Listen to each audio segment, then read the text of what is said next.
The dog game is dying. Let's talk about the game first, not the dogs. It's the challenge of the wins, the competitive addiction, the thrill of the win, and the rewards of achievements. Losing only gives you the drive to come back. I learned to watch the winners, my motivation was there, my dedication was evident, now I'm a winner. The problem is the cheating to win, manipulating the truth, and then it's the all-out liars. How is this sharing our achievements with liars, cheaters, and bullshitters? We have lost the historical value of the dog game. We can't decipher the real from the fake, the lost is the cost. So I salute these dogs of going hard kennels for all that you've given me in the game. Let's talk about pit bulls. The history, the breeding, the maintaining and feeding, and the controversies surrounding the great hunts. Come interact with the legends, and ask questions, and listen to their stories as we talk about kennels and dogs of the past and present. Hosted by one of the game's most respected kennels, with over 40 years in the hunt, going hard kennels Twin 1 and Twin 2, dogs like Champion the Debrat, the very first champion off-brand Champion Mayday, the Dog of the Year, and Register of Merit. Champion Pretty Mama, two-time Best in Show and two-time Gamest in Show. Going Hard's Bay Bay, Register of Merit, Damn to Champion What a Day, Champion Gus, Champion Elrod, Champion Yellowbird.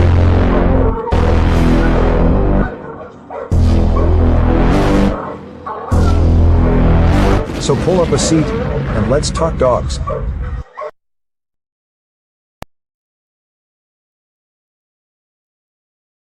The dog game is dying. Let's talk about the game first, not the dogs. It's the challenge of the wins, the competitive addiction, the thrill of the win, and the rewards of achievements. Losing only gives you the drive to come back. I learned to watch the winners, my motivation was there, my dedication was evident, now I'm a winner. The problem is the cheating to win, manipulating the truth, and then it's the all-out liars. How is this sharing our achievements with liars, cheaters, and bullshitters? We have lost the historical value of the dog game. We can't decipher the real from the fake, the lost is the cost. So I salute these dogs of going hard kennels for all that you've given me in the game. Let's talk about pit bulls. The history, the breeding, the maintaining and feeding, and the controversies surrounding the great hunts. Come interact with the legends, and ask questions, and listen to their stories as we talk about kennels and dogs of the past and present. Hosted by one of the game's most respected kennels, with over 40 years in the hunt, going hard kennels Twin 1 and Twin 2, dogs like Champion the Debrat, the very first champion off-brand Champion Mayday, the Dog of the Year, and Register of Merit. Champion Pretty Mama, two-time Best in Show and two-time Gamest in Show. Going Hard's Bay Bay, Register of Merit, Damn to Champion What a Day, Champion Gus, Champion Elrod, Champion Yellowbird.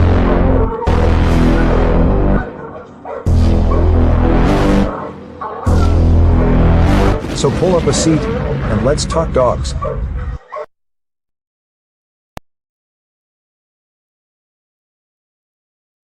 The dog game is dying. Let's talk about the game first, not the dogs. It's the challenge of the wins, the competitive addiction, the thrill of the win, and the rewards of achievements. Losing only gives you the drive to come back. I learned to watch the winners, my motivation was there, my dedication was evident, now I'm a winner. The problem is the cheating to win, manipulating the truth, and then it's the all-out liars. How is this sharing our achievements with liars, cheaters, and bullshitters? We have lost the historical value of the dog game. We can't decipher the real from the fake, the lost is the cost. So I salute these dogs of going hard kennels for all that you've given me in the game. Let's talk about pit bulls. The history, the breeding, the maintaining and feeding, and the controversies surrounding the great hunts. Come interact with the legends, and ask questions, and listen to their stories as we talk about kennels and dogs of the past and present. Hosted by one of the game's most respected kennels, with over 40 years in the hunt, going hard kennels Twin 1 and Twin 2, dogs like Champion the Debrat, the very first champion off-brand Champion Mayday, the Dog of the Year, and Register of Merit. Champion Pretty Mama, two-time Best in Show and two-time Gamest in Show. Going Hard's Bay Bay, Register of Merit, Damn to Champion What a Day, Champion Gus, Champion Elrod, Champion Yellowbird.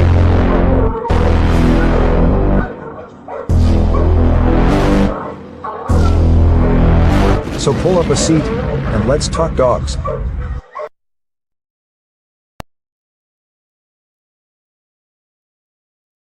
The dog game is dying. Let's talk about the game first, not the dogs. It's the challenge of the wins, the competitive addiction, the thrill of the win, and the rewards of achievements. Losing only gives you the drive to come back.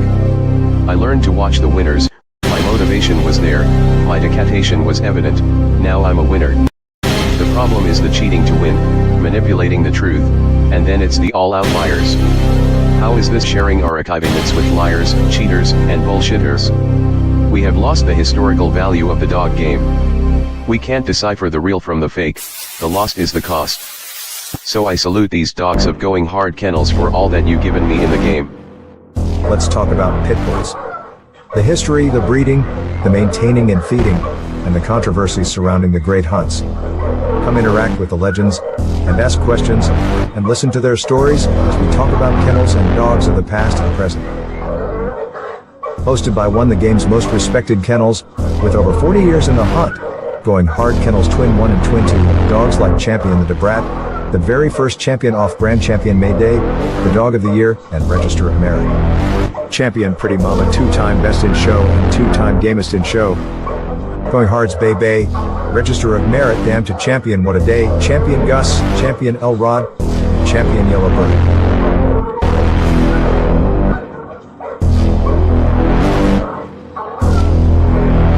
So pull up a seat, and let's talk dogs.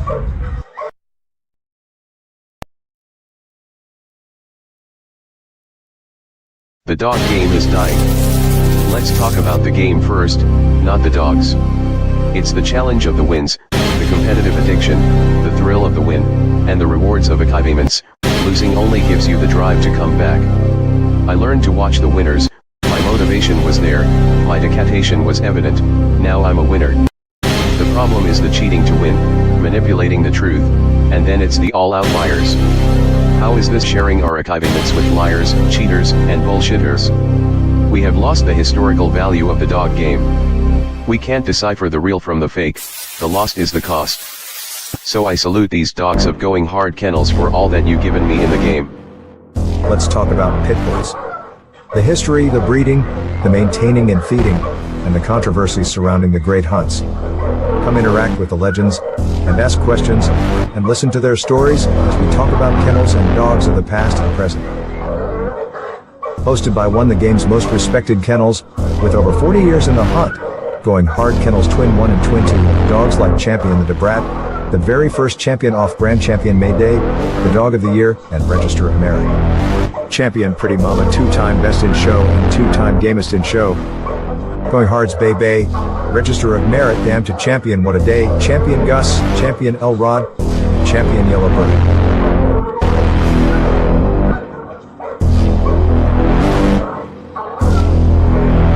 So pull up a seat, and let's talk dogs.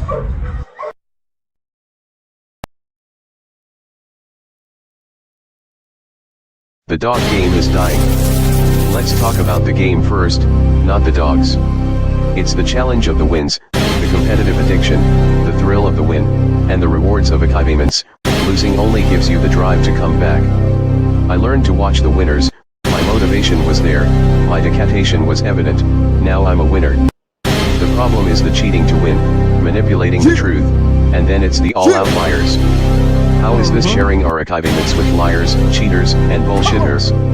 We have lost the historical value of the dog game.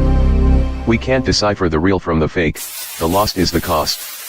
So I salute these dogs of going hard kennels for all that you've given me in the game. Let's talk about pit bulls. The history, the breeding, the maintaining and feeding, and the controversies surrounding the great hunts. Come interact with the legends, and ask questions, and listen to their stories as we talk about kennels and dogs of the past and present. Hosted by one of the game's most respected kennels, with over 40 years in the hunt, going hard kennels Twin 1 and Twin 2, dogs like Champion the Debrat, the very first champion off-brand champion May Day, the dog of the year, and Register of Merit. Champion Pretty Mama, two-time best in show and two-time gamest in show. Going hard's Bay Bay, Register of Merit, damn to Champion What a Day, Champion Gus, Champion El Rod, Champion Yellowbird.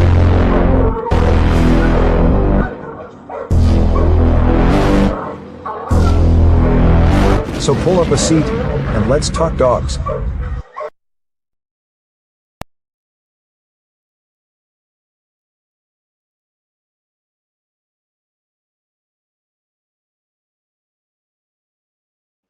What up? What up? What's up? Y'all know what time it is. Big shout out to all my people out there on the Shark Tank. Big shout out to all my people out there on the back street. Appreciate everybody for showing up. Don't forget to hit that like button. Don't forget to hit that like button if you haven't already done so. Yeah. Big shout out to my man. Hold on, let me see something here. Look at that echo. Let me see what I got here. Big shout out to my man, Mr. David Morris, Mr. Jason Clark. What up, fam? Meavy Levy. What up, fam? My man Carlos Lee. What up, fam? Big shout out to my man, Mr. Paul Johnson. Yo, my man Bruce Banner in the house. What up, fam? What up? Let me see here. Appreciate everybody showing up tonight. I know we missed Tuesday. But you know how that go. I told y'all how we working this coming into the new year. We're going to be doing some new things coming up this new year. Just got to make it out of this year. God damn, I can't wait to get out of this year. This year been one hell of a year for the dog game, for everything. But you know what?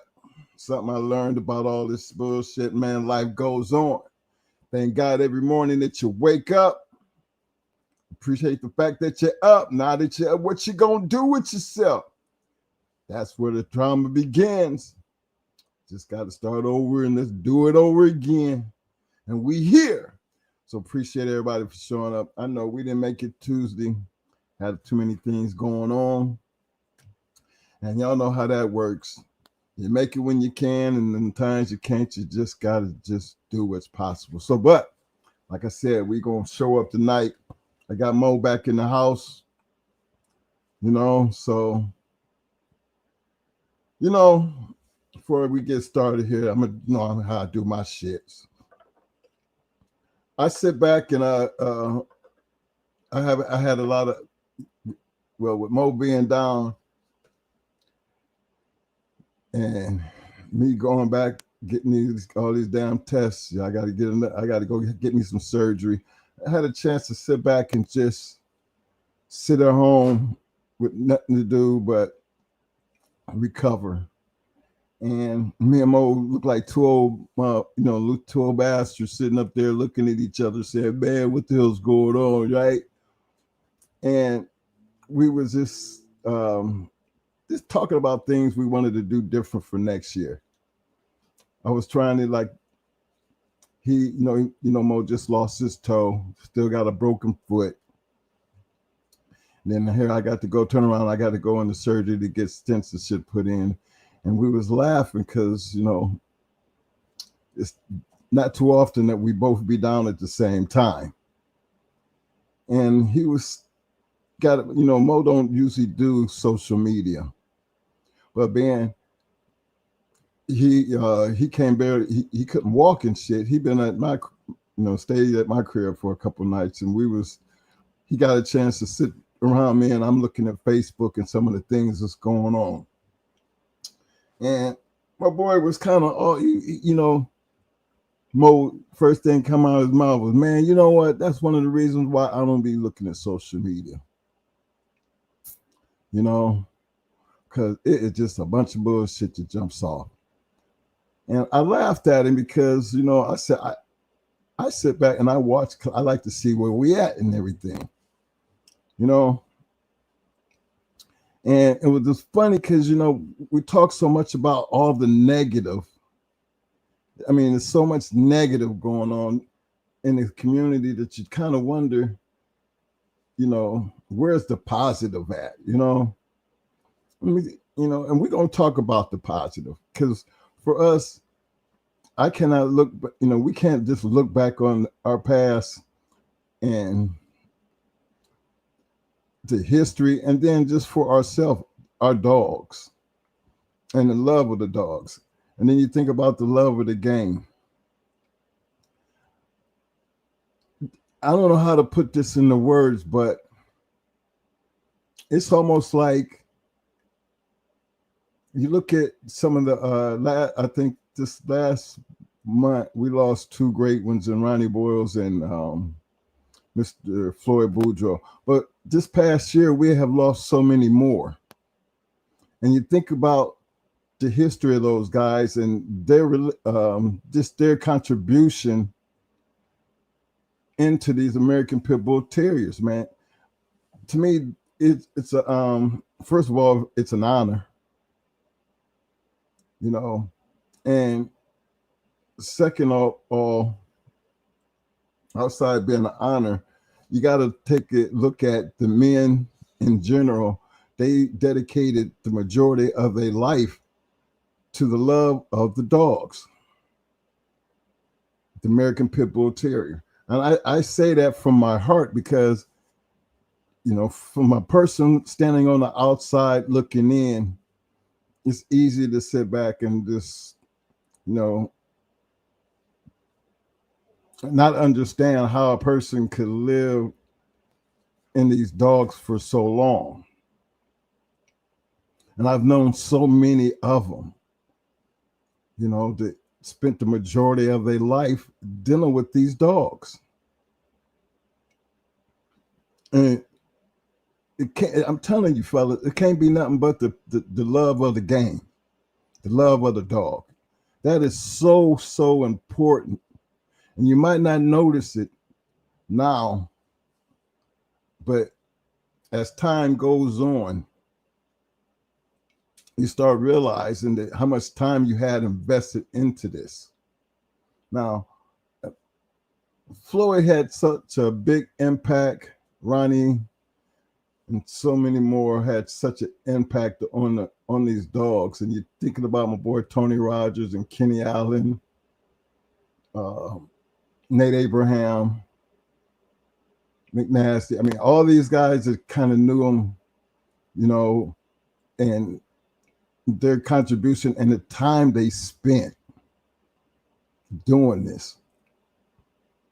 And you sit back and look at all the, you know, the confusion in the game in the now, and you kind of wonder, could they, you know, we had a lot of bullshit that went on back then, but I guess for us it was different only because bullshit had a way of being settled. You know, you have all the same old normal shit. People faking papers, people trying to fake champions and all that. But it was so much more real shit going on that you could almost overlook the bullshit, because it was always the real shit that led to the success and how will I say, the growth of the American Pit Bull Terrier, the bloodlines. Without the growth, you know, people like Mr. Boudreaux, Maurice Carver, Earl Tudor, the Stone Cities. I mean, all the guys that had such big contributions to the game, it would all mean nothing, you know, for what Future had given us. Because see, for us, our history used to be our future. You know what I mean? Coming new into the game, trying to understand and get into it to where the love grew on you. And as the love grew on you, you know, you start understanding the responsibility of what it really took to have these dogs. You know, I mean, remember, you still got to get up and feed them, take care of them, and do all the things that, you know, this was a job in itself. And to lose respect for that, it's like losing respect for the game. Because the ones who was serious about this, they didn't have time for the bullshit. They didn't have time to be faking shit. You know, to them, it was something more important than just bullshit. You know, when you're trying to set goals in something, you don't base your goals based off the sitting back trying to figure out how you can swindle people or how you can bullshit your way to the top. You know, I never understood why people did it that way. And like I said, it maybe might have been a handful that was trying it. And for the ones who, you know, actually try to do it on a larger scale, like the beelines that got caught up in their situation. It was like people felt really disrespected, you know, when those types of things happen, especially in this game where people look at you different when you know that kind of shit goes on. But it's so prominent now, you kind of almost feel like it's impossible to get involved. You know, when example, when should it matter how much a person sells a puppy for? You know, I can't understand why that would be an issue for anybody. But remember, I told y'all there was a time period early in our career that when it was an agreement amongst the dog men that they were, you know, there was a certain price that they were going to sell their puppies at, and they were trying to basically control the game. You know what I mean? Keep them. So only certain people got certain type of dogs. You know what I'm saying? And so it was almost like a monopoly on who got what. You know? And I seen what that led to. Money changed that. You know, believe it or not, money actually changed that. And if it don't be for that, you know, a lot of us wouldn't have, you know, the bloodlines that we got as history continued. I mean, for us, we was a part of that history. So you got to imagine that we seen a lot of bloodlines on a lot of dogs coming up through them 20 plus years of dog men creating and putting their creations to work. You know, a lot of us took honor in that shit because it was not easy to win 3. It was hard to win 3. It was hard to even win. And imagine some of the disappointment that came along with that. But because of the disappointment, for those little disappointments, that created a drive for you to even be better.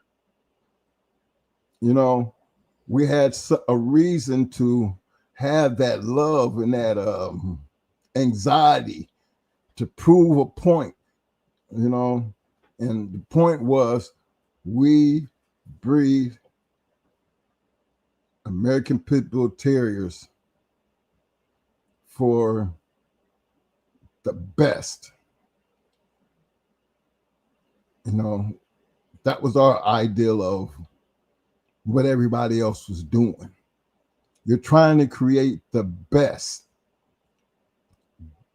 dog and bloodline and make it yours. You know, and that led to a lot of great things in the history of these dogs. I don't ever see that change. I mean, it ain't changed that. I mean, I guess for us, that drive just never changed. I mean, people change, dogs and all that other change. The love of the game is always going to be the same, you know. But the disrespect and the lack of integrity are what kills it for me. You know, I read a Facebook post. Big shout out to everybody who participated in the APBT showdown in North Carolina. I got a chance to see the pictures. So I see my boy Tony Wade showed up like he said he would. Big shout out to Tony. And it was just good to see how the fellas just was, you know, out there representing. And I read a post about, you know, the crybaby shit, you know. And it was funny because big shout out to my man Jesse. I like the post he made about, you know, your crybaby shit. And I thought that was important because I guarantee, I bet you I could pull up a journal damn near 20 years old and see that same conversation in the journal. I didn't get a chance to go look for it and find it, but I mean, I've read it, you know, I spent a lot of time in those books. And I just happened to see one of the, you know, a couple stories when guys were crying about the ADBA and the judge. And, you know, fellas, guess what? That's just been like that for quite some time. And Jesse made good and valid points, you know, about, you know, the bullshit. You know, you would think it would drive a person to be better. You know, losses led to, for me, I think losses makes you a better person. How you handle losses and the effect it has on you when you lose. You know, confirmation shows and things like that, a little bit different because, you know, it's all based on a judge's opinion and whoever doing the judging. But one thing I know about the APDR, they have had some good goddamn judges. I mean, they just had Jerry at DSK, you know, Lockdown Rudy, and they have others, you know, because this is not their first rodeo. And so everybody that I know that ever judged, they were very prominent dog men. And they know what a goddamn good dog look like, regardless of how many times people might say, you know, everybody got an opinion. But that's bullshit.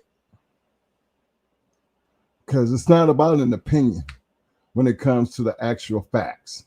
If I'm standing there and I'm looking at something and I'm seeing what I'm looking at, I'm not just basing my opinion off of what somebody said. I'm basing my opinion off of what I'm looking at for myself. And I think that's basically what most of the judges, you know, be thinking when they're doing this. I mean, when you have seen enough of these dogs and done enough of these dogs and bred enough of these dogs, and your success should hold some type of credibility based on that alone. Let me give a big shout out to my man Bruce Banner coming through with a 20-piece, showing some love. Appreciate that, fam. Appreciate the love. You know, and y'all know in the beginning, you know, we never tried to,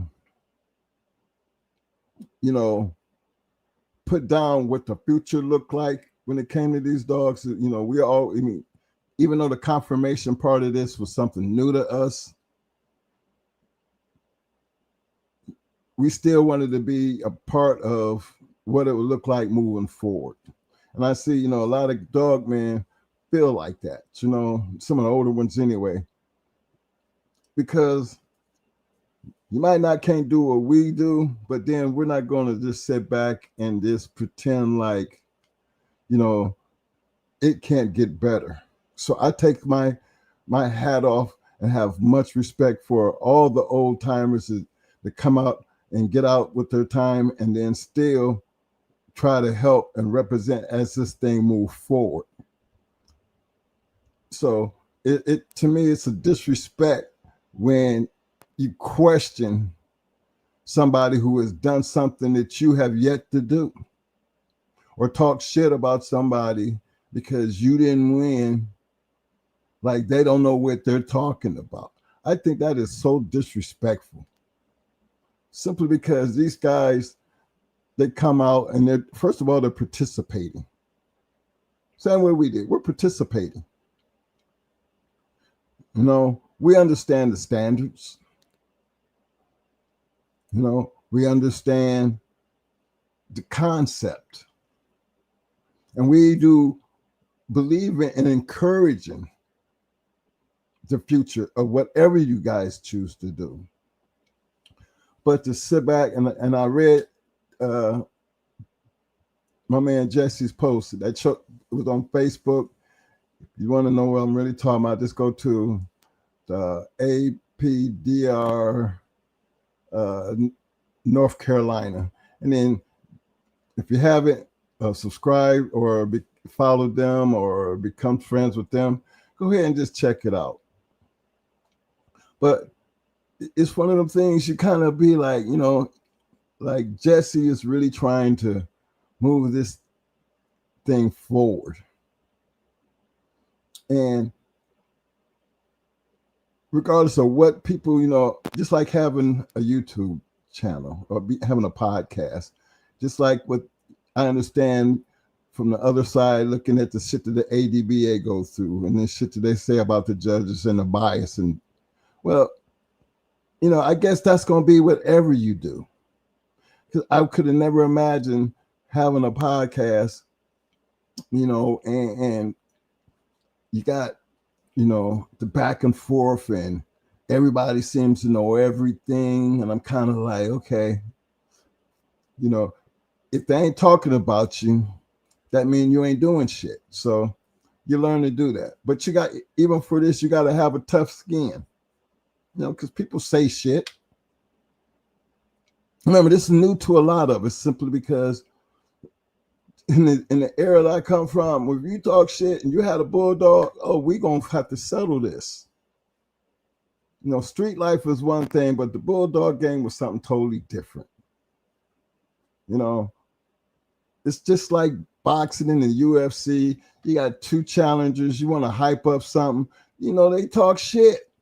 But the thing is, you got to be careful of the shit you talk because fight night going to come. And then one of the most embarrassing moments is when you had that one that was talking all that shit and get knocked out in the first round. You don't never want to be them type of people. So as a dog, man, you kind of be like, you keep that kind of shit in the back of your head because you know that the person that you talking shit on, for that day, for that night, you better bring your best shit. And for the guys who was in the fast lane, sometimes, we could call out a certain dog and go after it. Hell, you had referees that could be refereeing a match when you see a dog that win and be like, I think I can beat him. And before you know it, you'll notice some of the things I'm going to show you. Like, well, some of the same persons who was refereeing the fight, hell, they fight that same dog the next time that dog come out. That was the challenges back then. You didn't sit back and talk shit, all that dog ain't shit, and you ain't climbing over the four walls to prove that point.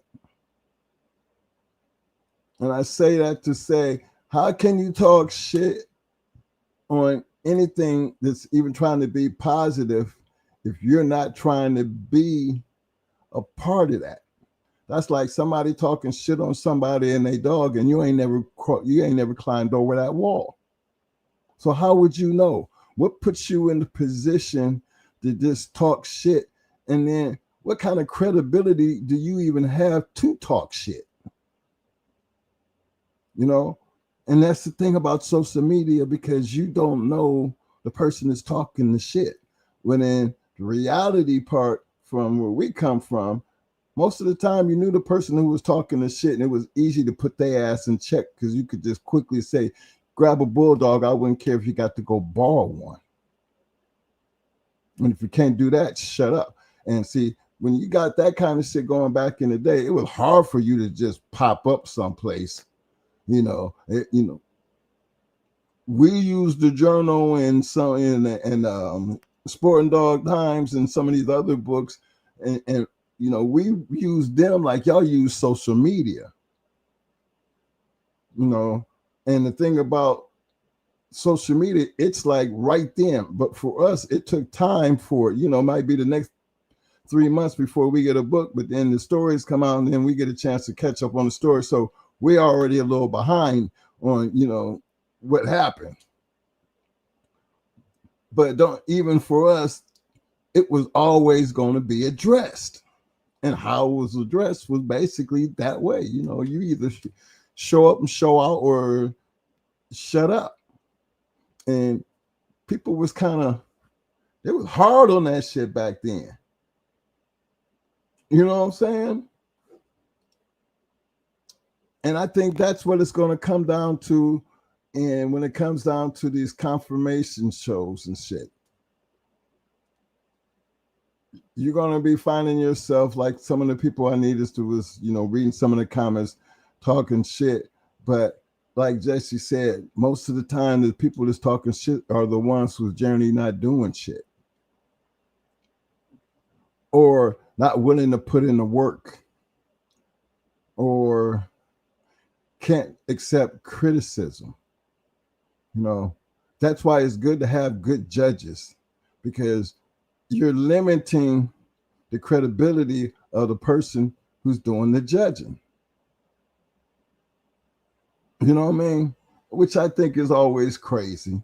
Because remember, we just went through the same shit. And I told y'all back then, after we judged that show, how I felt about it.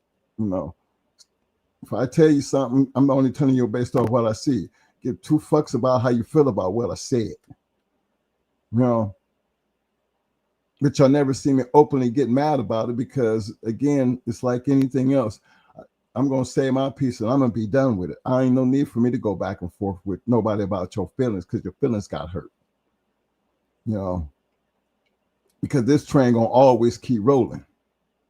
But I just think it's important that for the people who are sitting back and trying to become a part of that, don't let that discourage you, because when you get discouraged from doing something, it kind of turns you off, and then all of a sudden you don't want to be a part of that. And this dog game has made it through all these many, many years in history, because there were so many of us who just loved it that much that it was no such thing as giving up, curring out. Maybe that's why a cur is so shunned upon, back in our day, but the key is believing in what you're doing, how you're doing it, and putting in the work, and then reaping the benefits of your work. Okay, so what, you guys got to travel to some of the shows.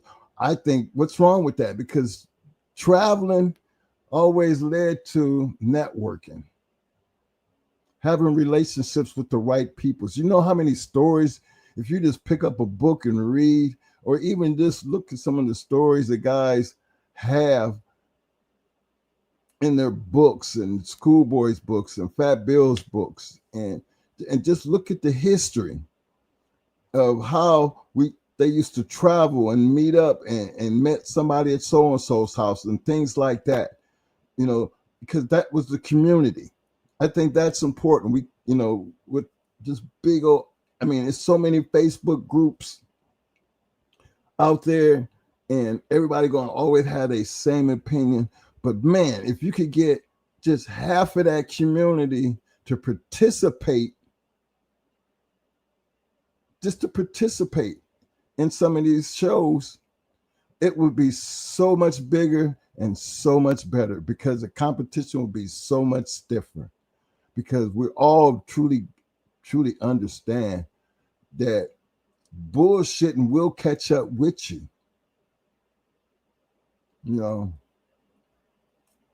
Remember when steroids was in sports? Regardless of how they say about it, people shined upon it, called it cheating, and made it illegal as far as sports. But prior to it being illegal, look how many people was using it to get that edge. That it became so obvious of an edge that they banned it in sports. So that meant people were paying attention to what was going on back then. You know what I'm saying? To where it made a change for the future. Did it make the game better? I don't think it made the games better. I just think it just put the games back at an even playing field, because it took away the advantage that people were using to, anytime you're using steroids, in my case, you were looking for an advantage because it gave you the advantage. You take it away, then that puts everybody back on the same playing field. So in professional sports, I could see where they was coming from, because even in professional sports, you just can't tell them, "Oh, I'm not using them." No, because nowadays they test your ass for them, so they make sure your ass ain't using them. You know what I'm saying? But that's just through growth. Over time, these things will correct themselves. And I feel like if you're in this community, keep supporting the dog shows. Keep supporting it. For my basement dwellers, keep doing what you're doing. That's all I can say for you. Stay safe and keep doing what you're doing. Because if that's where your love and your purpose and your passion is, who am I to knock it? We all understand that it's illegal. I truly can understand how you feel about it, because I was part of that same time period when it was illegal, when it didn't stop us. And I'm not glorifying it. I'm just saying some of us, well, a lot of us in the history of these dogs, we're willing to take that chance. A lot of us paid for taking that chance. So who am I to knock somebody that sit back and talk shit on somebody who had the same love of the dogs that I did?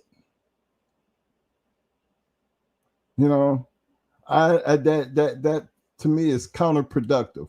That's a hypocrite.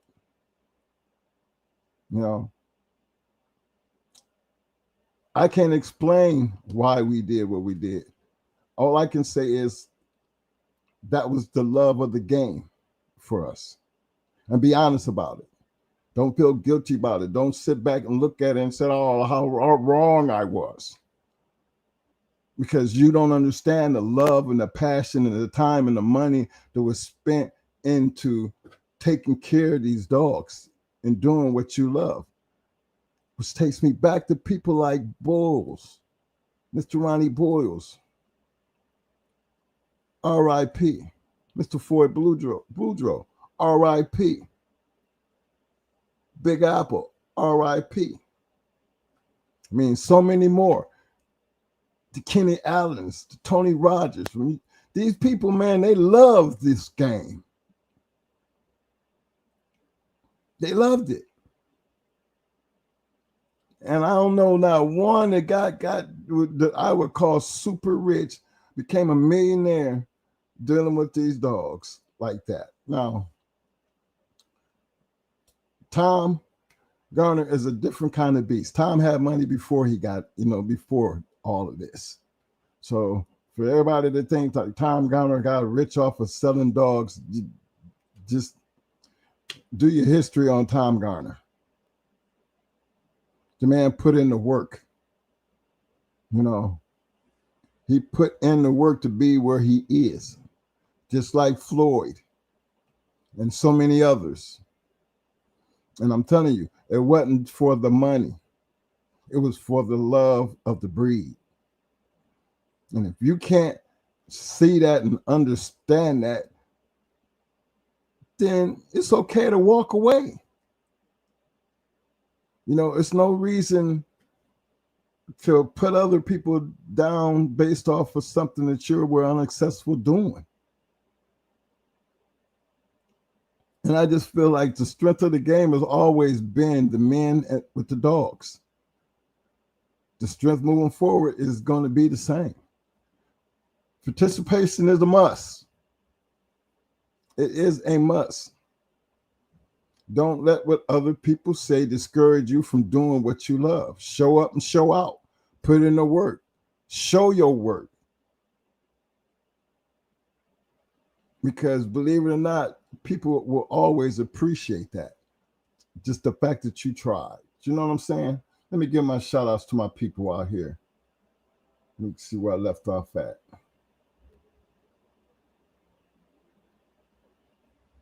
Okay, let me give my big shout out to my man, Mr. John Johnson. I see you, fam. Bo and them. I see you, fam. Havoc 360 in the house. What up, fam?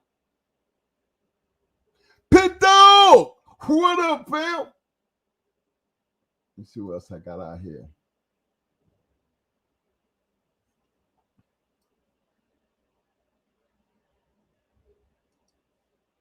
You're right, Bruce. Social media is bullshit when it comes to these dogs. You're right, Bruce. I mean, oh man, I was sitting back, man, when I was telling y'all about me and Mo sitting back, and I told Mo, don't be messing, he just don't do it. I don't know if he got, because he don't have the time. Sometimes I just try to keep up on what's going on. So I take that responsibility to keep on going on. But, social media, that's a different type of beast. That's all I'm going to say. It's a different type of beast. My man Pit Dog said, bro, you've seen it before.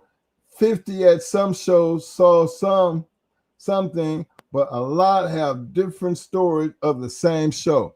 You're right, man. Pit Dog, you got 50 different stories. You know what I mean? You got 50 different stories based off of that one show.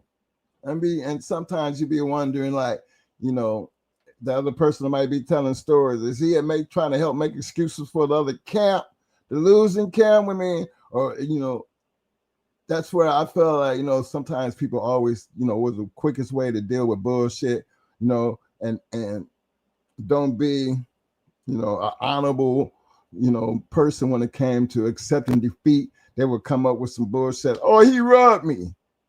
I said this before. People used to use that rub shit as an excuse for a loss. They're just not going to take it, the fact that, you just got beat by a better dog that night. You know what I'm saying? No, you got to have an excuse for why you lost. But the fact is your ass still lost. Just accept it. I don't care how many times you tell the story. 50 people going to tell see the same show and have a different story, but in the end, when it's all said and done, we're going to still have the same winner and the same loser. So at that point in time, regardless of how many times you tell the story, here's the fact. And the fact is, on that particular night, you got your ass whooped by that dog. You just got beat by the better dog. I think that's the most honorable way to handle that type of shit, instead of finding yourself looking like some type of asshole. But that's just my opinion. Pit Dog said, Nori is a prime example. Yeah, I mean, Nori was a prime example, but we also understood the facts about that one, Pit Dog. We already know there was a story behind it. Regardless, we know the true story. But if he had stayed in Chico's hand, we might have had a different type of story. That's all I'm saying. Most of the real ones, some of us, we just felt like Nori could have been avoided if he had to stay where he was, compared to the greenhorn with the money, thought he could just walk in here with a great dog and beat a great dog. That's just straight stupidity, man. You know it like I know it. You know what I'm saying? You know it like I know it. But I just throw that out there because that's just the way I feel about it.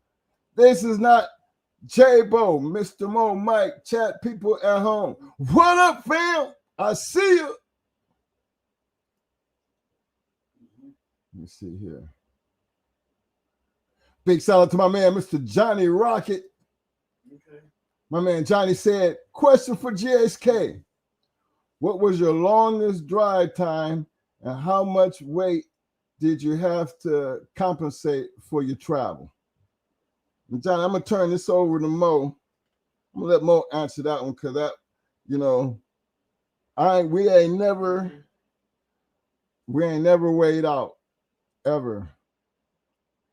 Had to pay a forfeit due to weight situations. And we did a lot of traveling. Now, we did tell y'all, traveling was not easy, but that was one of the good things about the Puerto Rico run. The Puerto Rico run taught us a lot about traveling long, them long travels, just jumping up, jumping overseas. Now, we did that all wrong and we paid for it. But it taught us a lot, though. You know what I'm saying? Mo has his own ideal of how we travel and his preparation for traveling.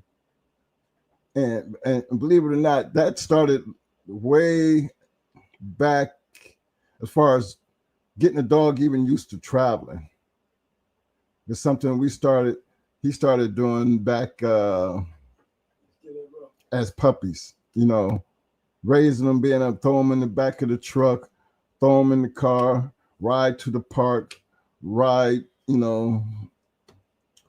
going as they're growing up to the roles and things all like that. So you just can't just take one off the chain that ain't never been in the car and then go ride somewhere, and then he ain't the same dog that you left home with because he got sick and threw up along the way. And dogs feel probably the same way we do. They just can't tell us when we out there riding somewhere and we get sick, or you're out there on a boat and you get sick. I hear you, Mo. You know what I'm saying? So those things right there, it's just not something that you just gonna it just happens overnight. It's something that takes some work. But I'm gonna let Mo get into that for you, fam, because I know he's gonna be able to. He'll be able to tell you, if he want to tell you, how his concept of preparation for travel and a time period. Because I knew some guys who used to arrive, depending on where they was going, 5 days ahead of time to get the dog adjusted to whether it was the climate, the air, the elevation. There was just so much that you'll know it plays a big part in how traveling worked out. But confirmation shows, I would feel like you would have to be dealing with the same situation because, again, if you've been to a confirmation show and you're a part of it, you see how much exertion these dogs show throughout that 24-hour time period.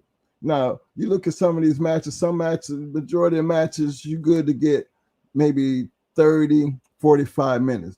Very seldom you get them ones going over an hour plus. You very seldomly seen it. So think that the average back in the day match was always 2, 3, 4 hours. That's crazy. No, the average match, you good to make it to 45 at the most. An hour, you were doing damn good. Or close to an hour, you're doing damn good. You got a bulldog. But that played into a lot of some of the great matches back in that time. Because think about the man who had to travel and still was able to do it. Well, I think confirmation showed people going to have the same kind of thoughts that we did, except for you don't have to worry about the weight process. What we had to do with the weight and still be able to maintain the weight and the condition of the dog to get them there. So there's a whole lot into that, but I'm going to let Mo get into that. Again, big shout out to my man, Mr. Marcel Shepard. I see you, fam. The one and only Mr. Burning Star in the house. What up, fam? Let's see what else I got down here. Don't forget, today is Harold Mason's dad's birthday, too. Hey, while I got y'all's attention, I'm going to give a big shout out to M. Big shout out to R.I.P. Pop Mason. Today was his birthday. The great Pop Mason. I always give my big shout outs to, that's like family and everything. But yeah, that's, big influence on that Triple M and that bloodline. Big shout out to the son that kept it going after all these years and showing much love to another one of our fallen soldiers. A big part of a lot of information, a lot of knowledge, because what he shared and what his son has shared over the years and the great dogs that they have been able to produce, that's just the love of the game and the love of the game at work at its finest. Generations of great bulldogs. So it pays to show up and learn, man. Learning is always going to be a part of everything. Marcel, you said twin. Do they get sick on you? Yeah. Hell yeah. And look, man, that dog's getting sick in cars. You know, only way, first of all, you're going to know it. You're going to have to just put the dog in the car and just take off. I mean, I have yet to, it's not just pit bulls that get sick in cars, y'all. Our guard dogs get the same treatment that our pit bulls did when it came to getting car sick. They had to get used to being in a car and traveling. It's like getting on a boat and your equilibrium be off, and and people be on them boats throwing up where they got to take a pill to keep them from throwing up and getting dehydrated, because throwing up is going to dehydrate you. And when you get off that boat, it takes you a while to recover. Now, how you gonna have fun and enjoy your trip if you take take a whole day to get back to recover, where you can enjoy yourself, just to turn around and you have to go through the same thing to go back?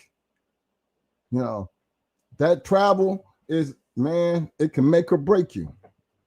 It makes a difference in the performance of your animal. So yeah, it's a big part of what you're doing. That's why I always say you got to respect the man who was willing to travel. The ones that always stayed home, okay, I understand that. Yeah. But just because you stayed home don't make you any better than the one that was willing to come to your backyard and beat your ass. I'm gonna give my shout out to the one that was willing to come to your house and beat your ass, compared to you sitting back home waiting on to get your ass whooped. Why don't you get your ass up out the house and you go travel to somebody else's yard and see what that look like, see what that feel like, and because that ain't putting nobody down. I'm just telling you, you gotta respect the man who's willing to get out there and put in the work and be willing to travel to show his work, because it's not easy. Let me see. You see right here. I mean, Pit Dog said, I'll drop one of you. The farther you travel, the sooner you should get there. Yeah. I got you on that. He says, Pit Dog, I'll drop one for you. The farther you travel, the sooner you should get there. Pit Dog, I'm telling you, man, when we went to Puerto Rico, I thought, when you stop and really think back on it now, we traveled far and we really got there soon. I mean, we did that 8 hours and then another 4 to 6 hours on the flight. And then we did her that night. So we traveled far and we got there, but I think that right there, I would have been okay with maybe 2 to 3 days. Give her a chance because I mean, almost most said a week. I let him deal with that, because I seen how she acted coming out. I mean, and then we were flying dogs in. She rode in the car all the way to LaGuardia from Ohio airport. So we drove all the way up there to catch that flight to Puerto Rico. And remember, we didn't see her no more until we got her in Puerto Rico, and I think that was almost 6 hours later. And she was not the same dog. So I don't know what was the sound like, or what that being in the bottom of that plane for so long, what did that dog dealt with. But I can just truly tell you, it was just a different dog. So yeah, that was a learning experience for us. But look, I'm gonna turn this over to my man Mo, And hey, y'all don't forget to hit that like button. Appreciate y'all for showing up. All right, Mo, it's on you, bro. All right, man. What's up, everybody? Your mic is on.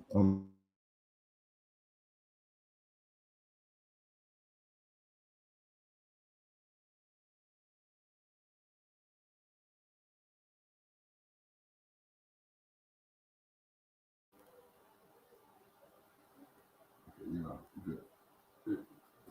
What up, everybody? This board. I'm gonna try and get up my chat.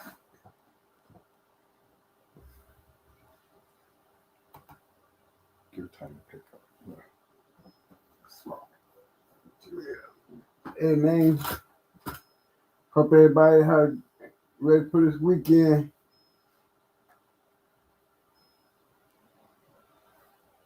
The dog say, Yeah, I got on a boat, man. I was so damn sick. What up there, Pit Dog? Big shout out to Mr. Triple Wham, old man Clyde Mason birthday. I'm gonna throw my shout out in there while I'm on here. Big shout out to the fam. You know, I think his son is graduating tomorrow too from college. Yeah, he got a son that's graduating school as a veterinarian and shit. Yeah, the veterinarian.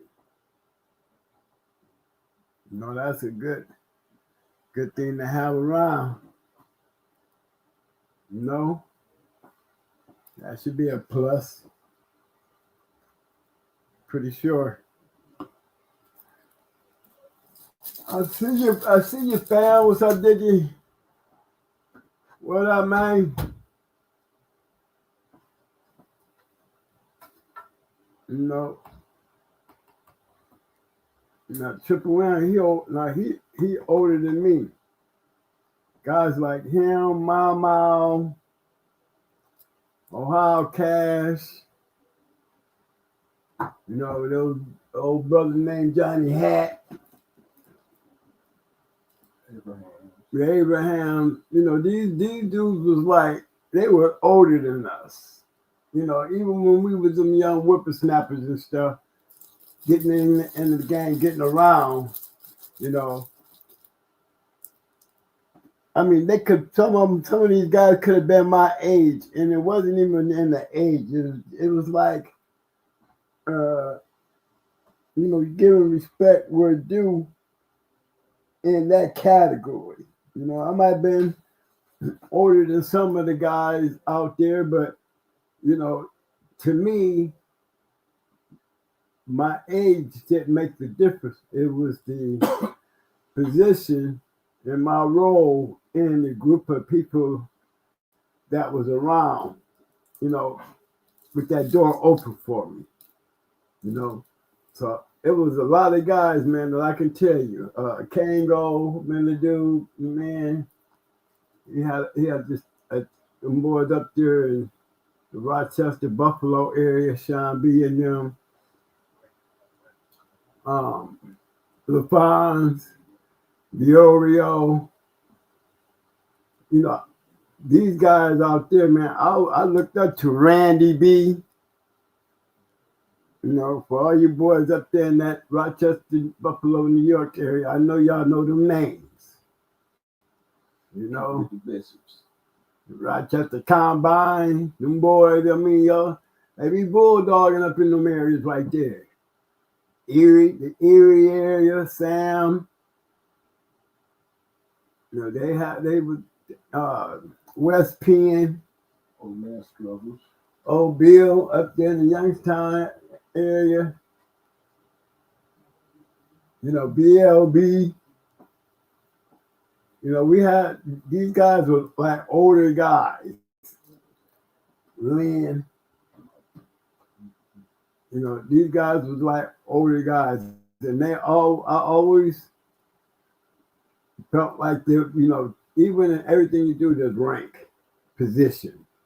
You know, to get there, you gotta to get there in that spot, you got to earn that spot. You know, and I always play my role in the best way, you know, to understand my place in that role. You know, I never tried to step above my role.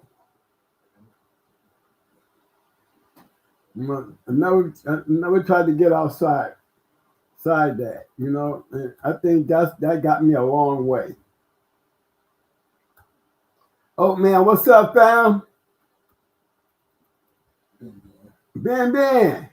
I see you, Ben.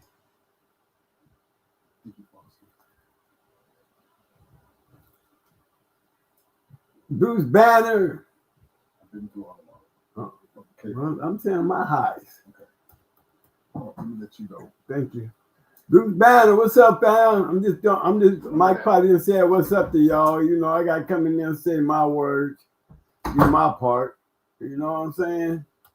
Marcel Shepard, what's up, fam? What's up, y'all?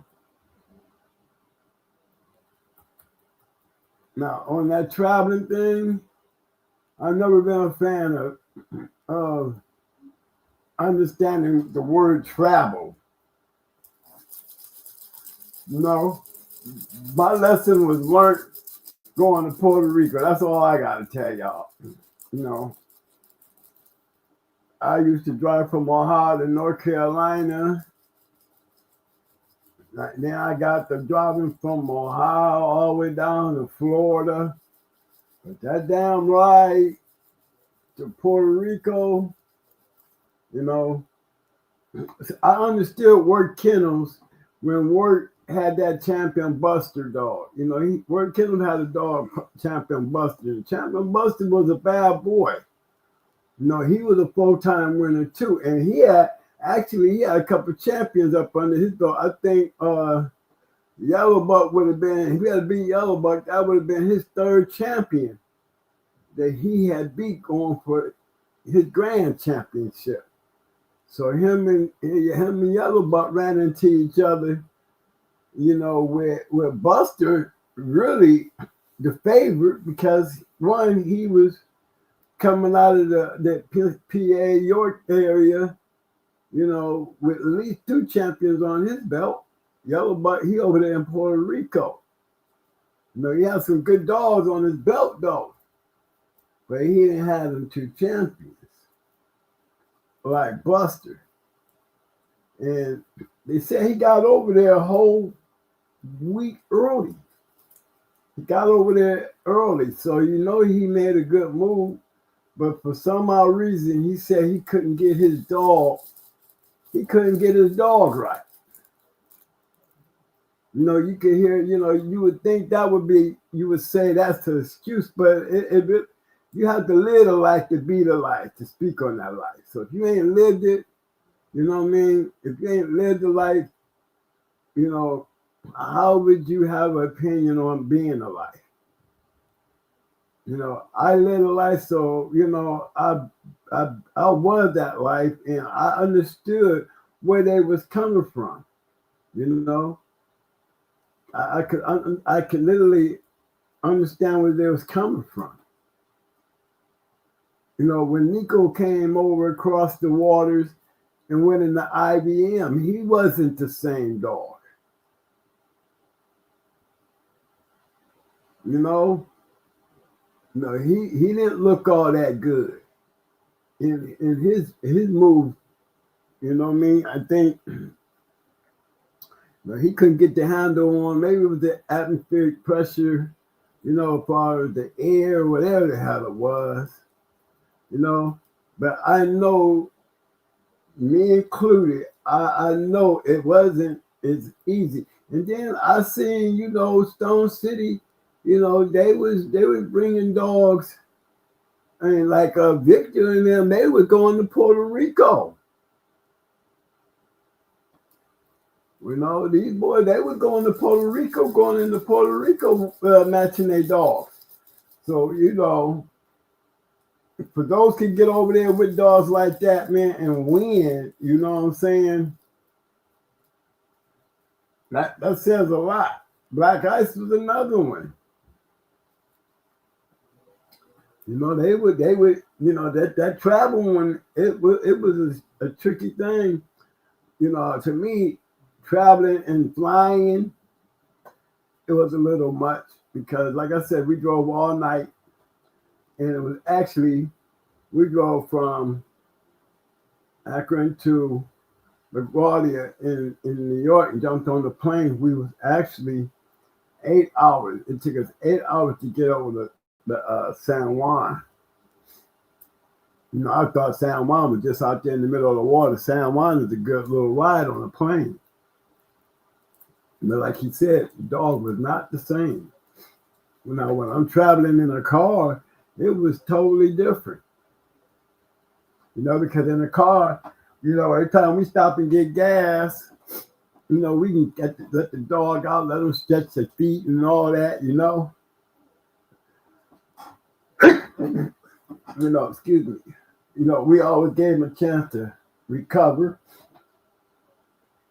and do a lot of movement. You know, let him use the bathroom, let him take a couple piss. Always kept them, you know, where if they took a good piss, well, I let them back in the ride. I always give them a little water, let them lap up some water. You know what I mean? I remember sometimes, man, we would try to get there at least 2 days or a day before if we really having to travel somewhere over 18 hours. So we're going to make that trip, but we're going to make it 2 days before. You know, move like going to another country or something that consists of 16 hours or more. Yeah, I would definitely be trying to tell y'all to take that ride and make that ride at least a week early. Give you a chance to settle in and adapt to the new environment. And you know, there's no guarantees that's going to work. Because I know where Kennels with Buster went over there, he had at least a week.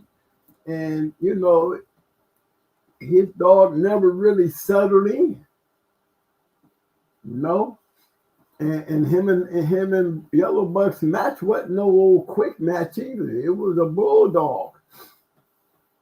You know, to just show you what kind of bulldog Yellow Buck was to beat such a great dog. Because Ward Kennels had a badass dog. And, you know, and Yellow Buck, you know, like everybody was talking how IBM beat Nico. Well, you know, to me, that wasn't the biggest one.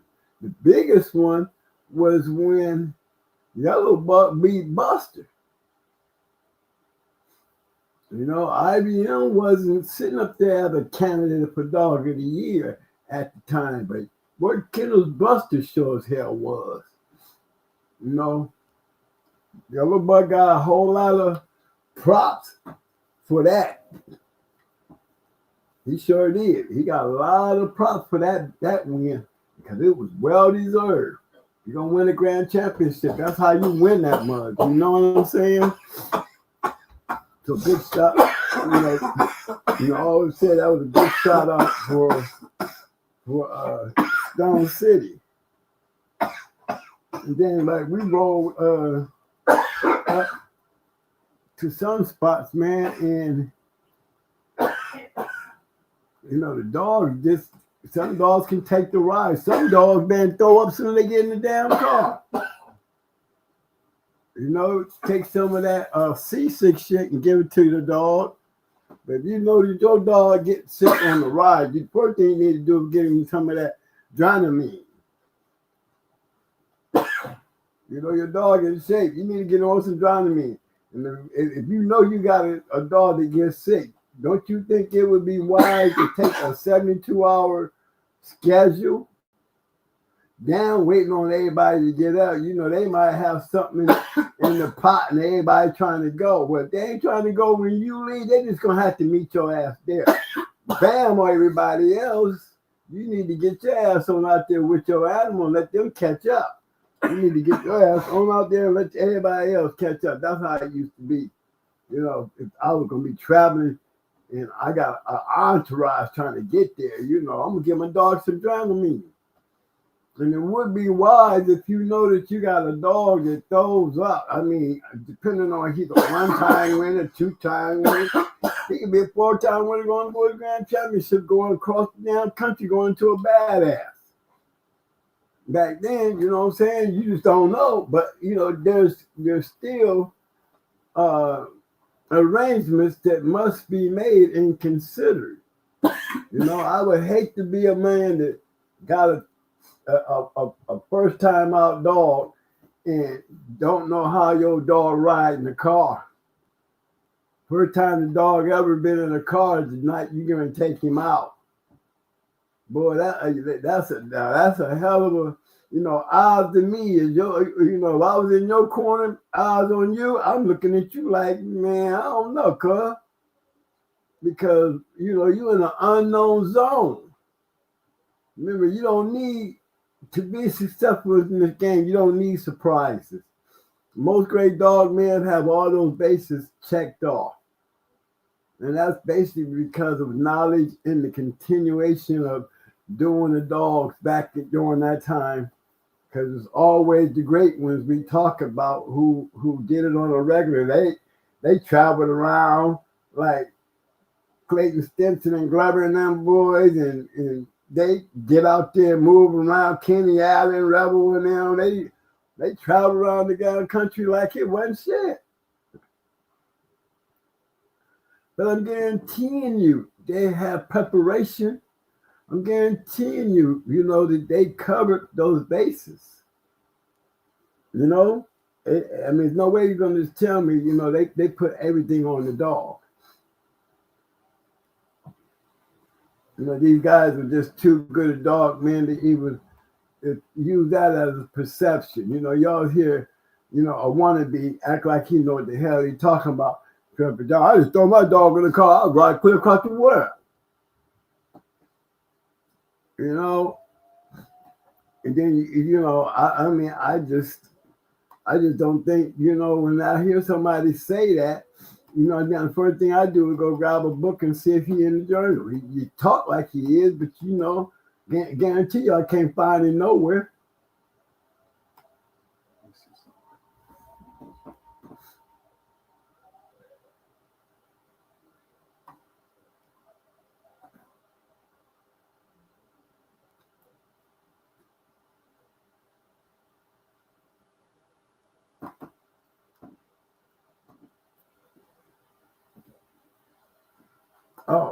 John Rocket, I'll tell you what though. You talking about a 6 to 8 hour flight, like in the air? That's to get there 1 or 2 days before on a 6 to 8 hour ride. And what if I'm going to another country like Puerto Rico? I'm gonna need more than 1 or 2 days, bro. I learned that lesson. No, and like I was just telling you about Word Kennels. He got there a whole damn week and his dog never did get adjusted. And he was there a whole damn week. And his dog never got adjusted. So I would think more than 1 or 2 days before. I'm like this. If I was to ever fly into Puerto Rico and have to do something like that again, no, I'm going to be there at least exactly 7 days. I'm not going to be trying to figure. I'm going to do my final rest week in that goddamn country. You know what I'm saying? Where the 6 and 8 hours, I don't want that to have no effect on me 7 days later. 1 or 2 days is just not long enough. Not from what I experienced. And like I said, it could have been Yellow Buck. I mean, it could have been Buster to be Yellow Buck if he had had his shit together. Not saying the Yellow Buck wasn't a better dog than Buster. The show and tell was the advantage was against Buster going into the Yellow Buck, and Buster he didn't have no room to give up to yellow buck. None. The little bit of advantage that he gave yellow buck is the reason why he lost. Same thing with Nico. And same thing with Nico. The little bit of advantage that he gave IBM, because Nico had the same damn problem when he came over to the area. When he went into IBM, he was off. No, he probably could have took another couple of days before he settled in. Y'all might have seen a different outcome. But I can tell you, and traveling in all three of the situations that I know of, including mine, were Kennels, even Stone City. I remember when Stone City went into Annabelle. Remember that? Mm-hmm. When Stone City went into Annabelle, they came over. They dog there was something wrong with they dog, and I seen her get smashed by Annabelle. What dog did they have? Rat. Dixie. You know? I mean, they had a good one. But you could tell she was off. You could tell that she was off. But when you making them kind of jump around and making moves like that, you know, I always think that, you know, flying is a real hard job. I think flying in the altitude and being down there in that cabin, the cabin pressure, the noise, it just has a lot. I think it takes a toll on the animal. I think you need a lot of time when you want to do that. If I could have drove to Puerto Rico, I probably wouldn't have had the problem that I had flying. You know? I don't know how these guys do it, but they do it. You know? Russia come over. I mean, look how them people overseas be over there in Poland, going over there to you know, Korea or one of them spots, you know, the Balkans and shit like that. You know, they be traveling now. Mexico turned into an international landing ground for as the dog game back in the day. You know, giving you an idea of what the future was going to look like. That's why, you know, you have so many imports coming back into the country that we was exporting out back in our time. Now they're being imported back as better animals, better lines. Can't even understand the damn dog's name. But you go back there far enough, you can tell he was an export. He or she. So yeah, traveling is just another object as far as things that you gotta add into your preparation. You know, and for guys that don't travel, you know, y'all always gonna have that at-home advantage and shit. But let me tell you something. For guys that travel, they don't travel with bullshit. I'm gonna let y'all know that right now. I ran around with a bunch of damn travelers, and I'm gonna tell you what, they don't travel with bullshit. So while you sitting at home thinking you got the advantage and shit, you better be thinking about who's coming. That's what you need to be thinking. You need to be at home, being you ain't got to travel, worrying about a hurricane coming your way and you prepping to deal with it, because that's exactly what I've seen a lot of times. A person that come traveling to you, better look out, because you might be a hometown favorite, but you are the one that's going to be at a disadvantage because you don't even know who you going into. I wouldn't give a damn how good your dog is. You know what? 90% of the time that I travel somewhere, you guess what? We kick their ass. 90% of the matches that I've seen back in the day that I traveled to these home spots, we won. Yeah, we won. I seen Rat lose to Tennessee Dog Pound. Don't see little champion Rat. She lost to Tennessee Dog Pound champion China, made her championship off of that match. And you know, we didn't have far to travel going up there to Georgia, and Tennessee didn't have far to travel to come down there and hook up where they was. You know what I mean? But just the fact that them traveling to meet each other, oh, it was mano on mano. That's when both of them was at just didn't nobody have an advantage over the other. That was just a clash. But guess what? I guess China took the ride better than Rat, because Rat was shitting black shit and money shit and everything by the time she got there. And if I'm looking at my dog, there's nowhere in the world I'm gonna take my dog out shitting black. Upset. She's sick. Something wrong with the damn dog. You know what I mean? Sometimes, it be the hype.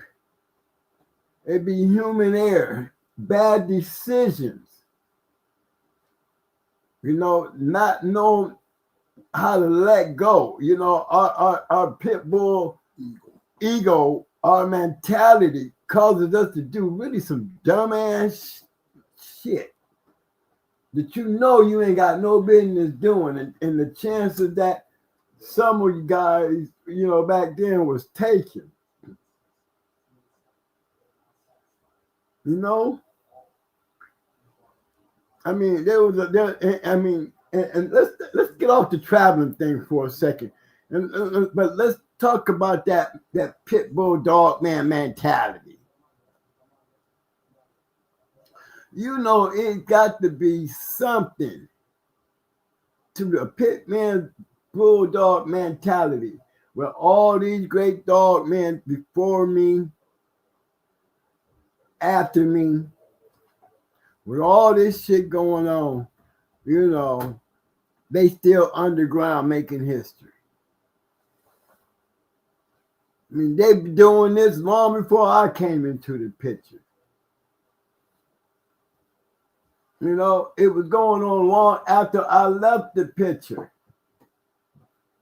And I'm just sitting here while we talking about all this traveling and getting your dog ready and shit. I said, there's something worse than that. There's something literally worse than traveling and getting there. Getting there, letting the shit jump off, everybody's safe, and then getting home safe. That's the hard part. There's something worse than the traveling.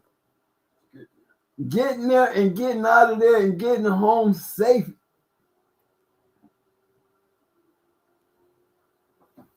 There's so many possibilities of shit going wrong between that shit. You don't know how solid your friends is until all y'all get pulled over. Okay? You don't know how solid it is. Triple M will tell you about one time we was all out there on the damn road. We all out there. A couple of us, all of us get pulled. We just pulled out head to one. Dogs loaded up and everything. We all sitting out there alongside the road.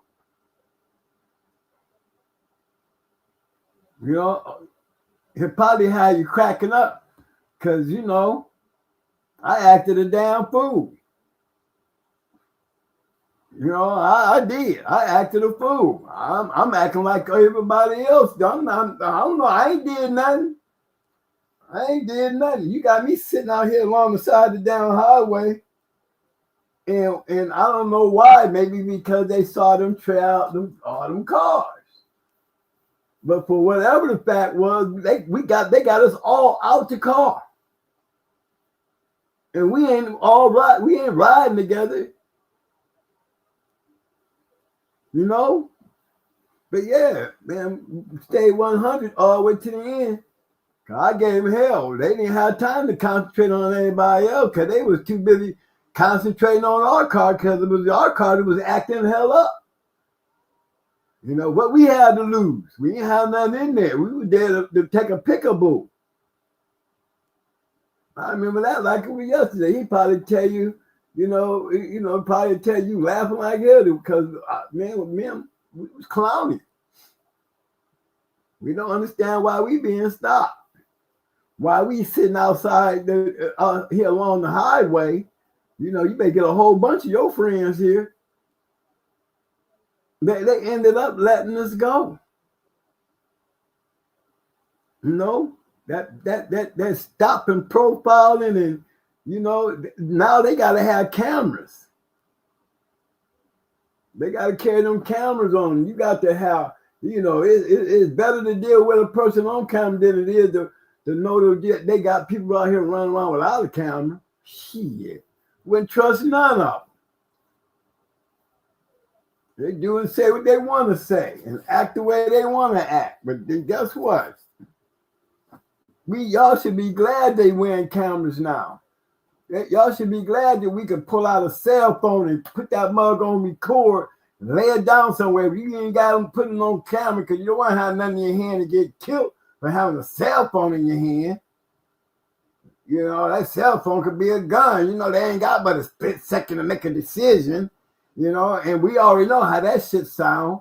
How many of our friends been shot by having a cell phone in their hand? Come on now. There's many of that like that. Hey, did you address the question about how you wait, how you deal with the weight when you travel? Yeah, there's not much you can do with the weight. You know, if anything, when you travel, you take the weight like it did as it comes off every day. As it comes off in your keep, that's the way you deal with the weight. If you wearing your dog properly, even when you're traveling, you know, if you're gonna be traveling, you might lose some weight. But hey, how about taking your dog out, them 2 weeks out, riding your dog around for a while and seeing that there's a difference in his weight? Because even I can't calculate what my damn dog weight gonna be as I travel. There's no scientific fact to that because each dog has its own metabolism on how they will ride. You just don't know. You know, remember, you can travel and be 2 pounds over, and by the time you get there in that evening, you know, you might be right on point at weight. But don't you think that you should be able to know that long beforehand, before you get out there, assuming based on getting there and finding out, not knowing? You know, that's what I say you need to deal with when you're traveling. That's what I say you need to deal with when you're checking weight. You got down there 14 days out. There's no way in the hell you're going to tell me you're going to wait till the last minute to go traveling and don't know how how your dog is dropping, when you travel.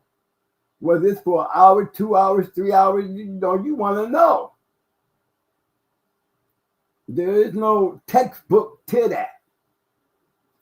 You know, you got schoolboy get on here and tell you some guys didn't do nothing. They didn't care. They travel all day, all night, and they still make weight and win. You know what I'm saying? To let him tell it, he gonna keep it real with you. Me, I mean, and I dealt with a lot of traveling.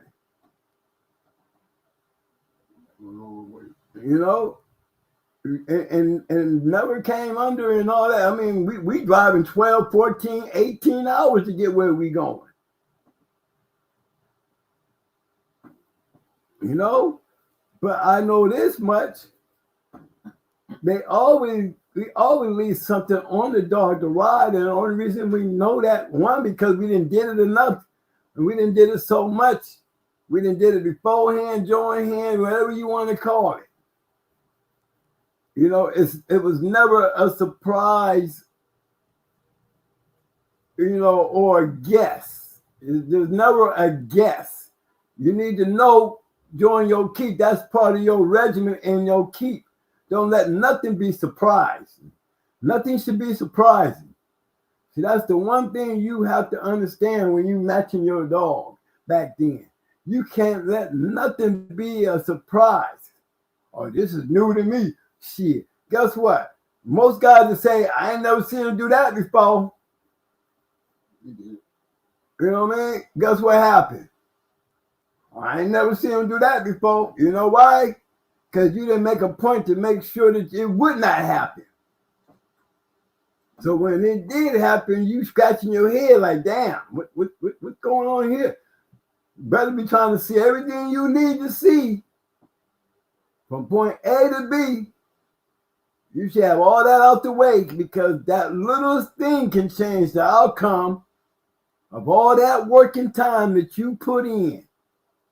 I hate to see you lose, and lose a good one back then, you know, based on our responsibility of taking care of those little issues pertaining to your dog.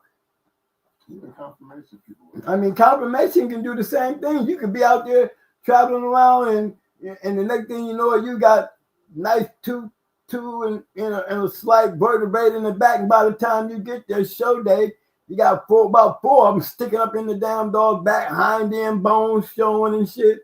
You know what I'm saying? And you think you done did everything right, but you know, in that traveling, something happened. You didn't even bring your damn scale. What you need your scale for? You understand what I'm saying? But you didn't bring your scale, so it ain't like, you know, when we bulldog and we gonna have our scale, we checking weight and everything. Compared to, you know, competition and confirmation, no, it's a little different. Y'all don't be running around carrying scales with y'all. Don't need to have one. But you best believe that, you know, you have to just be prepared and ready to ride and understand those things and take advantage of, you know, these are the things that you must do, you know, to get that shit started. I'm trying to get this thing up here. Hold on, guys. No, I ain't gonna get it right there. I gotta get it outside. No, go to share. The window.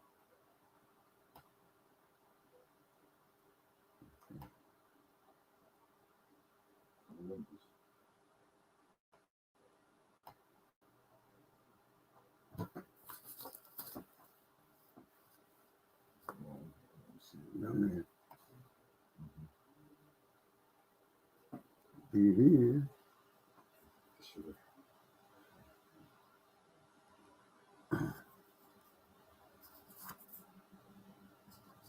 All right, fellas, guess what? Yeah, I got my book back up today.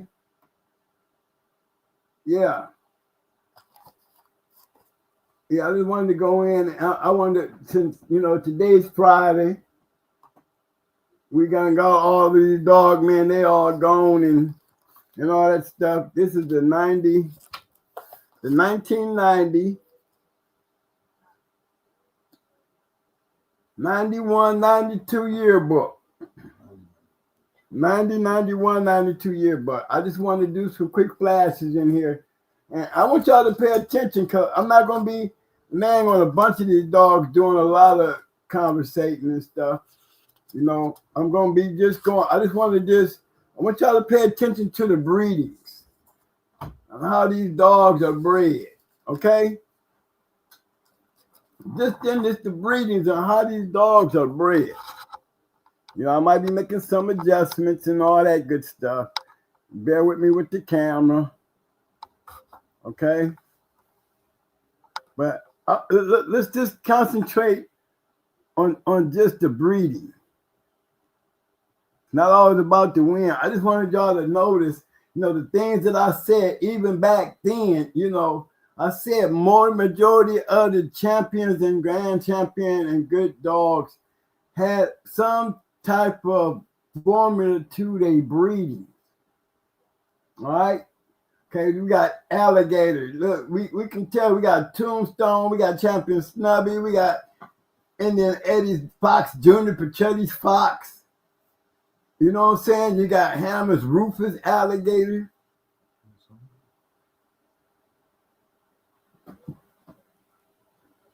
Hey, tell me if y'all can see this, or do I need to zoom in? All right, I might go check right quick if I need to make some adjustments to the screen, because I can zoom in I can definitely zoom in down here at the bottom. I just want to make sure y'all can see it clear.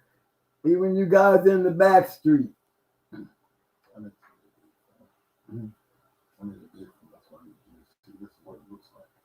Oh, okay. Well, that's what it looks like there. Yeah. That's what I see. Okay, you saying, can you see it? Hey, y'all do some thumbs up or something. That right there makes it better. Okay.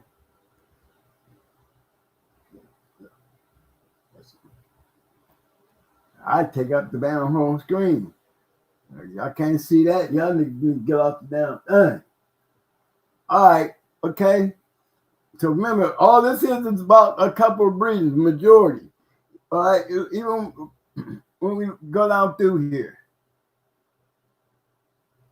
No, Limeys, Kennels alligator, good bred dog. Saying he won in some of the better competition in the British Islands and Highland. You know, back there in our time, you know, he lost it. That's St. Benedict's too, in the Farmer Boys, Rebel Yell, you know. But back then, you know, this was before Frisco and then come along, before they start putting the asterisks. You're going to see a couple of dogs back then, you know, that was out overseas matches and shit of the dogs. You know what I'm saying? So I'm going to be running through here.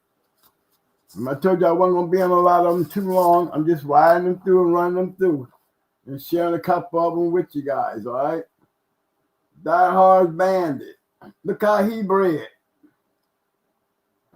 You can damn near tell, you can really damn near tell how which area from North Carolina, Georgia bloodline, Tom Gardner, campaigning in the far west.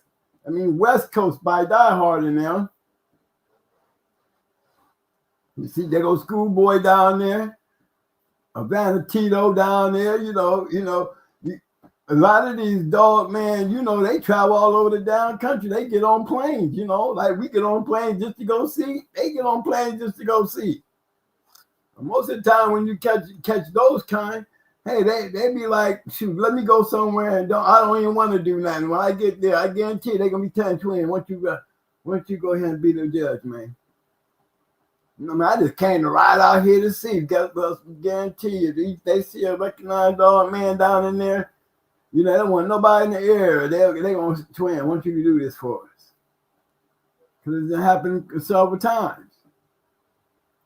Okay, here's another one, the Barracuda dog. You know, this is Tom and Steve's Barracuda. You know, don't know much about him. Born and raised in the far west. Line bred on Moore's champion white bandit.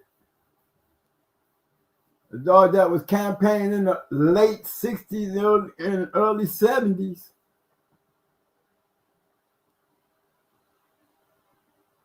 You know, and that's them. Look at old Randy. Oh, ain't that Gunner? Or Connor? Yeah, Connor. Okay. Then we got Lenny's Beast.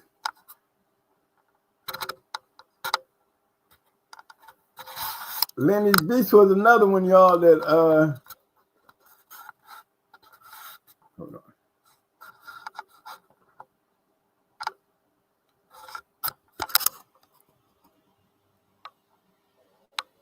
Let me see if I can get him in there. I'll bring him up some.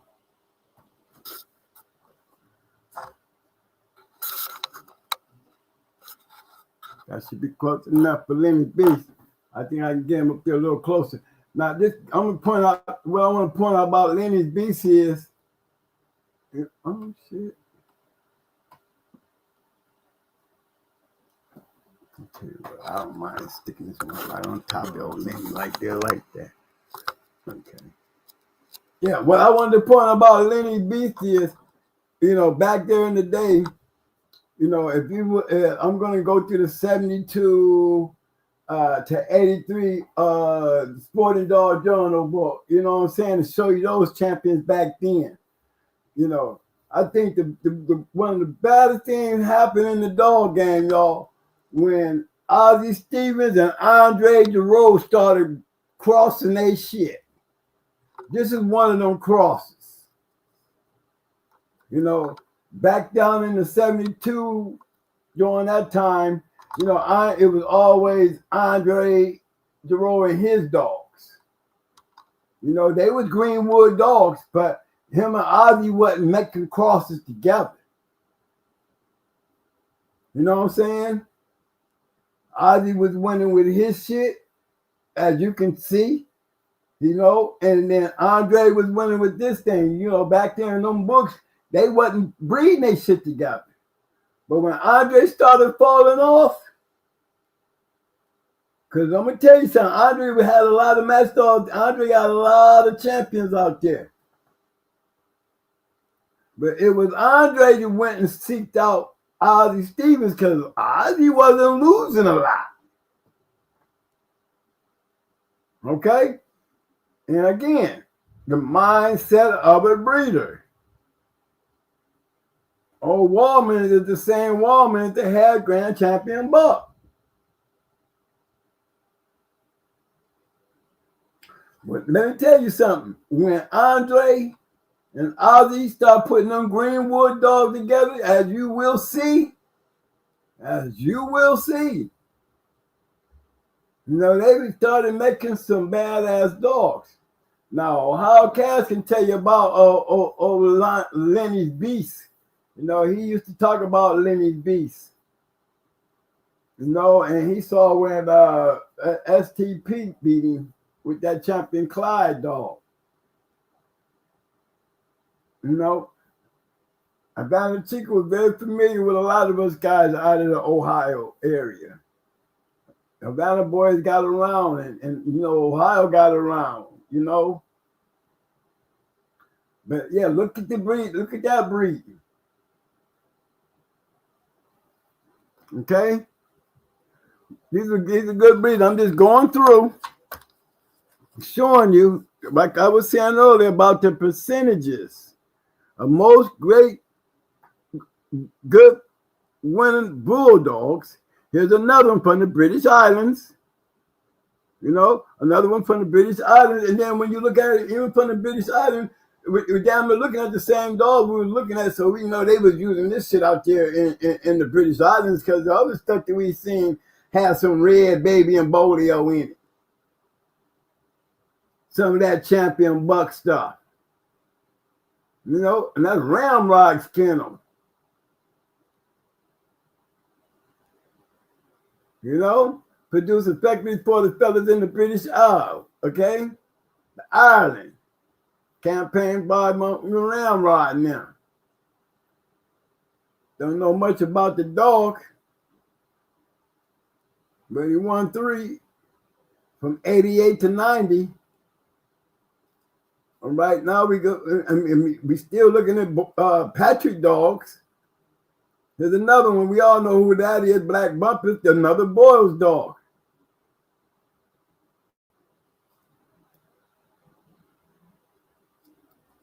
Everybody want to see how they look. Now, as you hear guys always talking shit about who they beat. Who they beat. But how many guys out there, if I was like, man, Black Bumpus ain't whipped nobody. If I'd have said some shit like that, y'all would have been, oh, that boy hating, he hating. Well, what about, well, you look for your damn self. You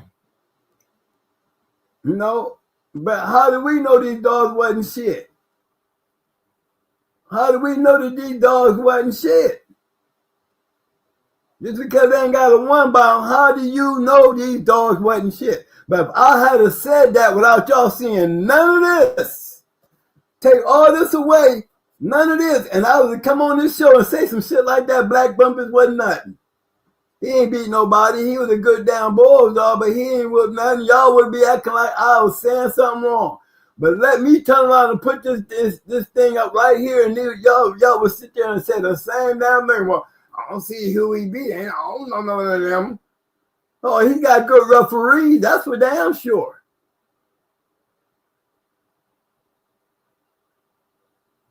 But how y'all gonna do it? How does this thing work? It's good for the gander. It should be good for the goose. Yeah, bull's dog whooping ass like a bull's dog. But look, he whooping ass like a bull's dog.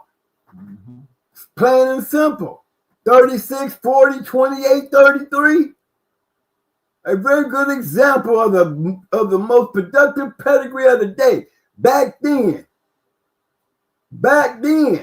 double bred on the great old R1 bitch Dirty Mary, bred by Ronnie Boyles, R.I.P., owned and campaigned by the Jersey Boys. And if you didn't know nothing about them Jersey Boys, they was one of them groups out there that was around one of them, they up in that New Jersey, New York area. It wasn't nothing to play with. You're going to see Havana Chico. You're going to see all the great dog men in these matches. But it's just, my point is, I hear so many guys out here who ain't never probably matched the damn dog. Always want to know who they whooped, who they went into. You know? If I was to say something that I remember when J-Bo was acting like Satan, don't know who Satan was. You know what I'm saying? Y'all was comparing dogs. Yeah, I'm going to bring it back up. Y'all comparing dogs like y'all shit was so much great. Like y'all had some great ass shit compared to what Satan was. Compared to what Satan was. And then y'all couldn't understand why I got upset. Like y'all had no idea. Y'all comparing that shit to this bulldog who whooped. Y'all could have put your whole record together and y'all done whipped the dog man that he whooped. Yet they didn't understand my argument. They act like they didn't want to hear my argument. I'm going to stop all this shit right quick in case you out there, J-Bo. And I'm going to show you what Satan was doing. Let me get to my grand champion list. I'm going to take you right to what Satan was doing. And all the dogs that y'all talked about, I couldn't even find in the damn book. Not taking nothing away from you. But this dog was in the book. Hold on, I got to get to my grand champions. 90-something? Yeah, he's in here. That's a few, you know.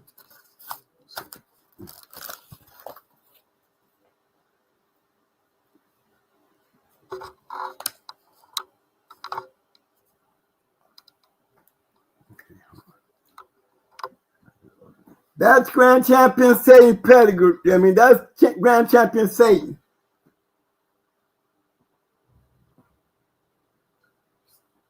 You're looking at the pedigree. I'm looking at the matches, Mike. Okay. Bring it up so you can see it up more. Now you can bring it down.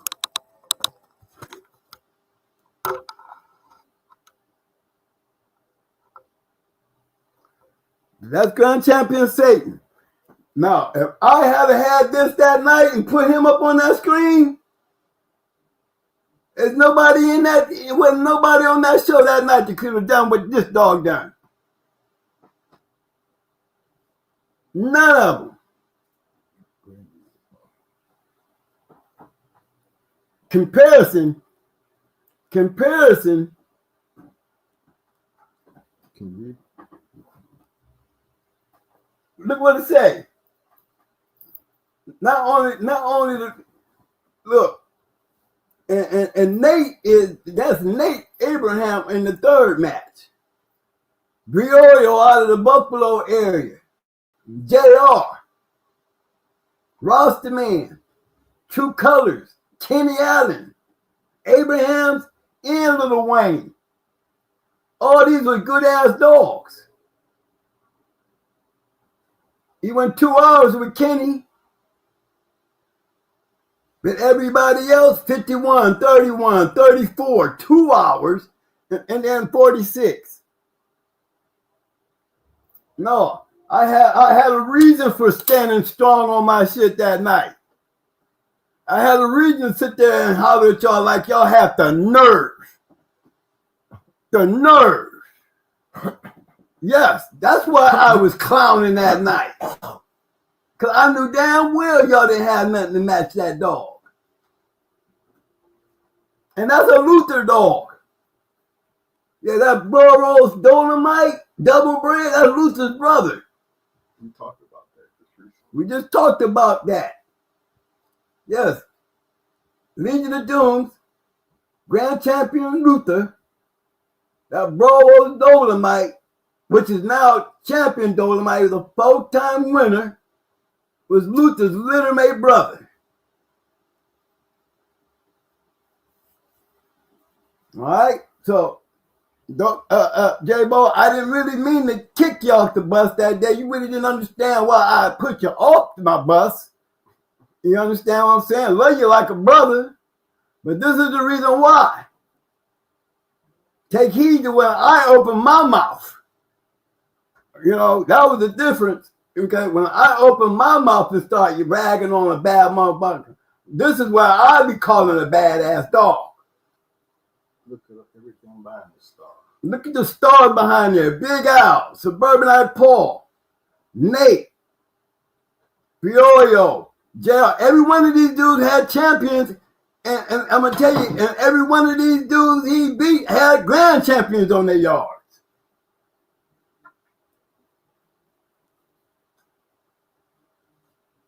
You know, y'all talked about that shit weeks after the way I was going on. Because I have receipts. I give you every bit of the chance to go in and redeem yourself and go back and grab y'all shit and come up here and say, well, twin, this is what we was talking about when we were doing that.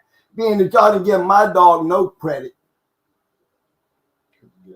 Because you didn't know him. You know what I mean? You should have just knew who the man was telling you this shit and took thought of who you was talking to. That's what you should have been putting in your factors. Who telling y'all? Me. I say y'all dogs do it and shit to goddamn Satan. I meant it.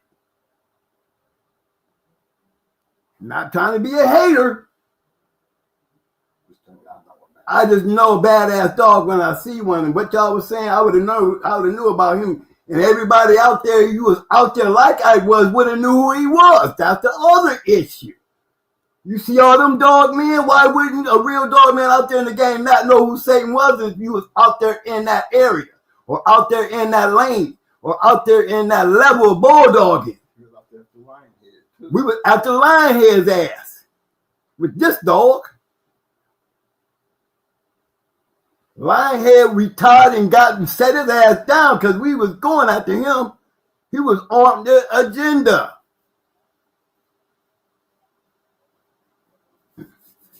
I just wanted to clear that out of the air. Since I did have that book, and it just came to mind. It just came to mind. You know, I didn't know my brother was in there. You know, I love you to death, J-Bo. But I never really think I gave you the chance to see why I clowned that night. When y'all comparing dogs. Y'all comparing dogs, but we were comparing who winning to who. He would have, like I said, the best dog on that show that night was the dog I was talking about. Whether y'all believe it or want to believe it, but I guarantee you, you can do the same thing you see me doing right now. And we will give you a chance to get your argument in there. Get your argument in there. You know what I'm saying? Well, you felt like you felt. Well, I didn't want y'all to know I felt like I felt for a reason. Guess what? But y'all can read about my shit that I was talking about. There it is, right there. That's him. I said, couldn't none of y'all shit put y'all finger anywhere close to the dog this dog whooped. In 5 different states. Yeah, same line of dogs that was going after Bakari with Tyrone. Remember, went over there to Greg Lester, Bluegrass Kennels, same place he got Amber, came back with that Jeep dog and crossed it into these dogs, and that's where BJ Champion, Charlie, and all them come from. It's a damn good line of dogs. This is an Eli dog. That's an Eli dog. I had the Lenny Mae brother. The Lenny Mae sister was a 2-time winner. We bought these dogs. I bought mine for $300. This dog was bought for $350. And the sister was a 2-time winner. 3 dogs running around in a fence together. Guard dogs. Guard dogs. In a fence together. Turned out to be some of the baddest dogs you ever wanted to run across. So, J-Bo, I just wanted to show you that, baby boy. I love you, man. But I just feel like if you out there, man, if you out there, I want you to see why I put up such an argument.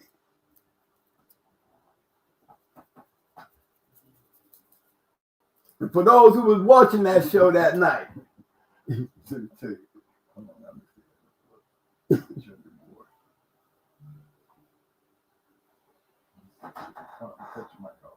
okay. Hey, my boy Pit Dog, he said Jigga in his prime, he go into both Satan and J-Bo Dog some night. Fuck what you say, what you heard. Guess what, man? Pit Dog. Pit Dog, you know I love you like a brother. But I tell you what, you ain't no goddamn different than all these other badass dog man on this damn list. You could have bought Jigga ass, and I've been betting against your ass, and we would have got the answer to that damn question, and you better believe it. Fuck what you heard. Believe, fuck what you heard. Look what you read. Shit.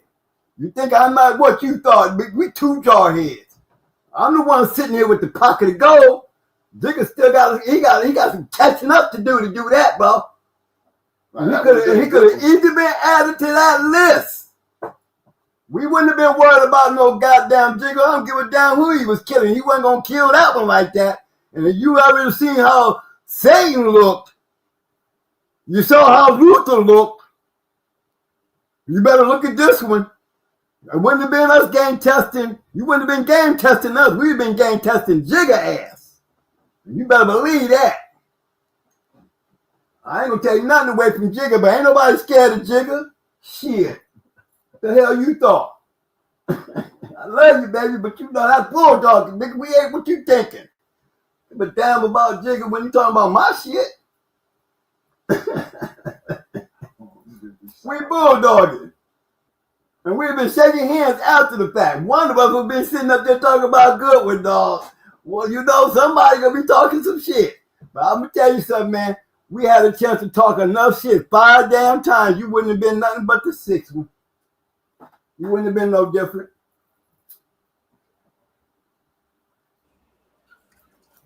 I want to give a big shout out to my man, Cosmic Cow TV. I see you, dog. What up, fam? Let me see. Who else I got out there? Big shout out to my man, Mr. Chico Nicholas. What up, fam? Union County Kennels in the house. What up? Bam! Just want y'all to know I see you. Yeah, I think I'm all caught up here. Yeah, man, I'm just kicking it though, y'all. That's too old to be old. Okay? Hold on. Old to be old, too old to be old. But yeah, man, I had to bring that up. You know what I'm saying? I just had to bring that up. Being I had a chance to say something about that while I had this book out. Let me get on back over here where I was. Keep it going. You know, I'm going to stay back here where the grand champions at anyway. You know, that's why I'm going to stay here. Since we still talking about some badass shit. You would have a hell of a goddamn thing to be running around with Jigga, boy. It wouldn't have been a safe place for Jigga fucking around during that time, boy. Let me tell you something. Look at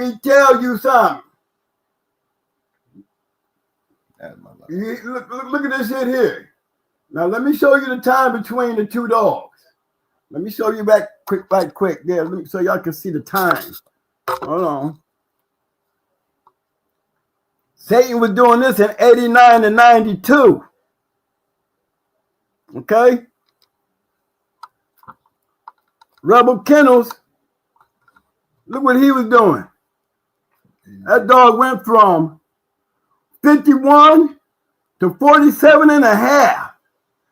Jigger would have fit in any one of them categories. You know, Jigger could have got in. You know, you wouldn't have had to. Well, nobody gonna run from Jigger back then with these kind of bulldogs, bro. You know, Destroyer was running. Boy, a lot of us can sit there and say, hey, man, Destroyer probably would have had a hell of a time getting that grand championship. Fucking around there with Jigger. Shit. You know what kind of bulldogs these is? 29, 36, 55, 28, and 55. You see the dog, man. Referees. You see what I'm saying? Most of y'all can see that match between Sampson and Zinger on the internet. It's one of them that was, you know, there used to be a video of that match.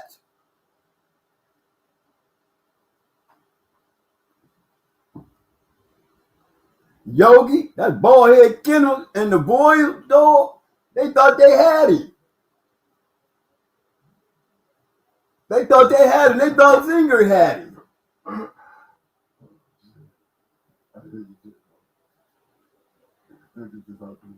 Okay, I know my J boy. I love you. Here he comes. You know I got to hear my name. You know I. Big shout out, big love to my brother J-Bo. He said y'all would have gone home quiet. Well, guess what? Guess what? Get the mic on. Hold on. I hear you, J-Bo. Hold on, boy. J-Bo, if your dog ain't in the journal, we can't compare the conversation, baby. I need some receipts. You know, I need receipts. You can't just be talking tonight, friend. I'm gonna give you some time to gather up your paperwork, but your mouth can't get you out of this one. Your mouth can't get you out of this one. I need to see some receipts to show me what all this goddamn hype you got on this damn dog. You know what I'm saying? I showed you my hype. It's time for you to step up and put it up, dog. I can't let you just sit there and continue talking, because that night I was talking, it didn't do me no good. So tonight, it ain't doing you no good to be talking, but I'm going to give you some time. I'm going to give you some time to get your receipts together, okay? And we'll address it when you stop talking and start showing me some receipts. Jigger, same thing to you. You know, right now, I'm telling you, if all these great dog men went home quiet, because we sure as hell didn't go home quiet, amongst all them badass dog men, we didn't go home quiet. We was quiet in their ass. Now, I don't think you would have been no damn different. Neither one of you. Get your receipt. Can't be talking tonight. I'm going to give you time. And then it's going to be your time to show us something. You know how it is. Get your receipt when you speak. Cause I was speaking tonight because I got receipts. I ain't got to say too much. Y'all can read. Okay? Grand champion Sampson, you don't tell me he didn't earn his grand championship? Silence. Silence, he says. He says silence. There was two badass grand champions, whether y'all like it or not.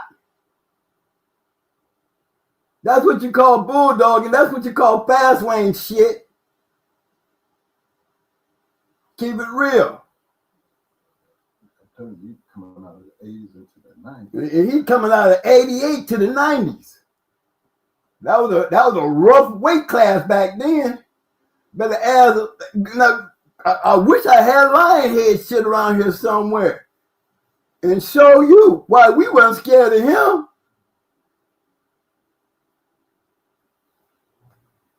You know what I'm saying? Again, look how he bred though. Look how he bred though. And then we talking about the great Ricky Jones and conditioning. And then we talking about Ricky Jones and the conditioning. Yeah. Some badass grand champion dogs out there. Like I said, most great dogs came through breeders who were dog fighters. Breeders who were dog fighters. Not no paper breeding, Facebook, you know what I'm saying, group trying to sell puppies, talking about each other back and forth about what you got type shit. I guarantee you I can go through this book and I'm not going to find one great dog in this book that came off a breeder that didn't nobody know. Guarantee it. Let's keep it moving. True Colors Outrage. Another bad one. 49.50.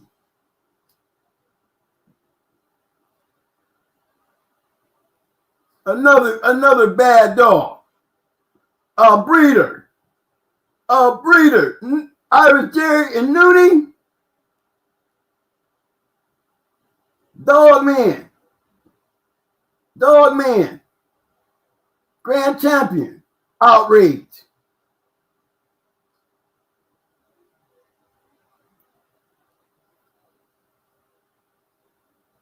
Lil Wayne and McNasty smashed them. 47, 34, 41, 55.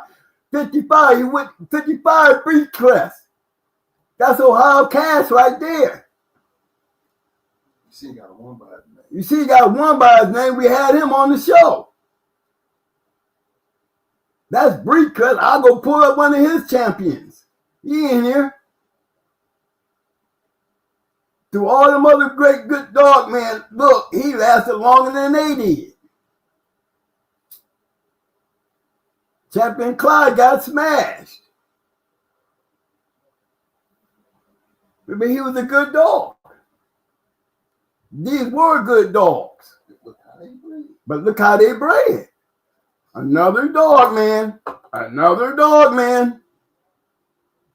Breeder. Producing his own stuff. Everybody, we talk about Baby Huey here. Baby Huey. Another good one. You know, just because we talking about them, you know, everybody can't get them ones and ones like that. You know, it's not an easy task. The guys that you see in every one of them 3 matches that I did bring up, you know, which I always called the fast man and dog man.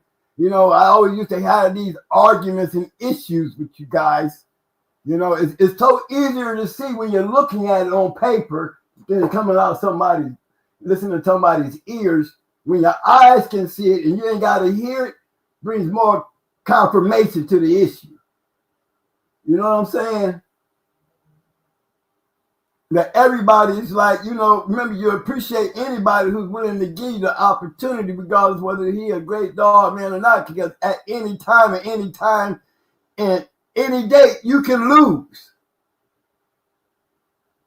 Ain't nothing literally guaranteed, but that was the whole point of bulldogging. You know, some kennels out here, we wanted to beat the best. Can't always get what you want, though. You get what you can get. So I don't take nothing away from those who probably didn't have such a hellacious winning record like that. And still don't take nothing from them, so don't get me wrong. You know? Because you got to appreciate whoever's got the kahunas to stand across there from you, because without them, you wouldn't get there. So, you know, let's keep that thought in mind as well. But here's Grand Champion Baby Hugo, and he had Patrick Ronnie Anderson, and you know, the Patrick dog and the Anderson dog talking all them, same shit.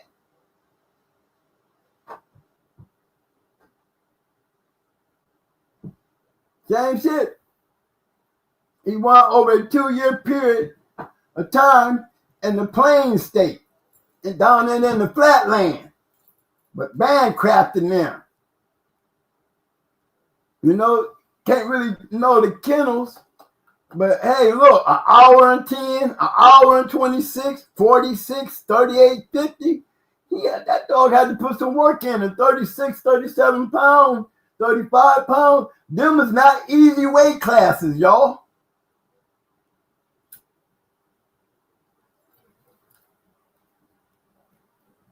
Them ain't easy weight classes, fellas. Y'all know that. Ain't nothing easy about them weight classes.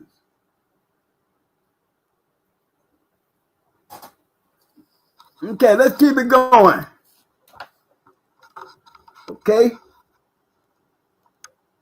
Here we're gonna get us another good one up here in a minute here. Give me a chance. Set up here where y'all can see it real good here.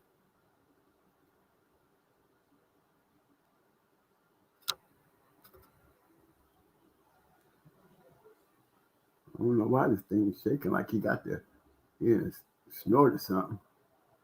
It ain't me. Okay, here's another good one. Russian Bill, Santos Mongoose. You can't you can't say you don't know how he bred, but you can know. We know Russian Bill was a dog man. That's Russian Bill, 35. You know what I'm saying? We ain't talking about Russian Bill, at champion 35. Bred by Russian Bill from a combination of bloodlines. Mongoose won his first 3 in the Northeast for the Havana boys. Havana Chico ran into some personal problems messing around with one of my homeboys, and he had to sell the dog. And Santa purchased him, and he matched him 2 more times, also in the Northeast. A small buckskin dog, he won 4 of his 5 in relatively short order matches against credible competition. Look at his matches. You already know the Havana boys wasn't playing. Beat the Jersey boys, beat Cuban Cowboy, turned around and beat Brown Shoe, Uptown's Nate. Uptown Nate gave him his hardest match. Everybody scratching their head like, who was that? Well, whoever it was, he lasted a whole hour and 14 minutes when everybody else couldn't make it to 30.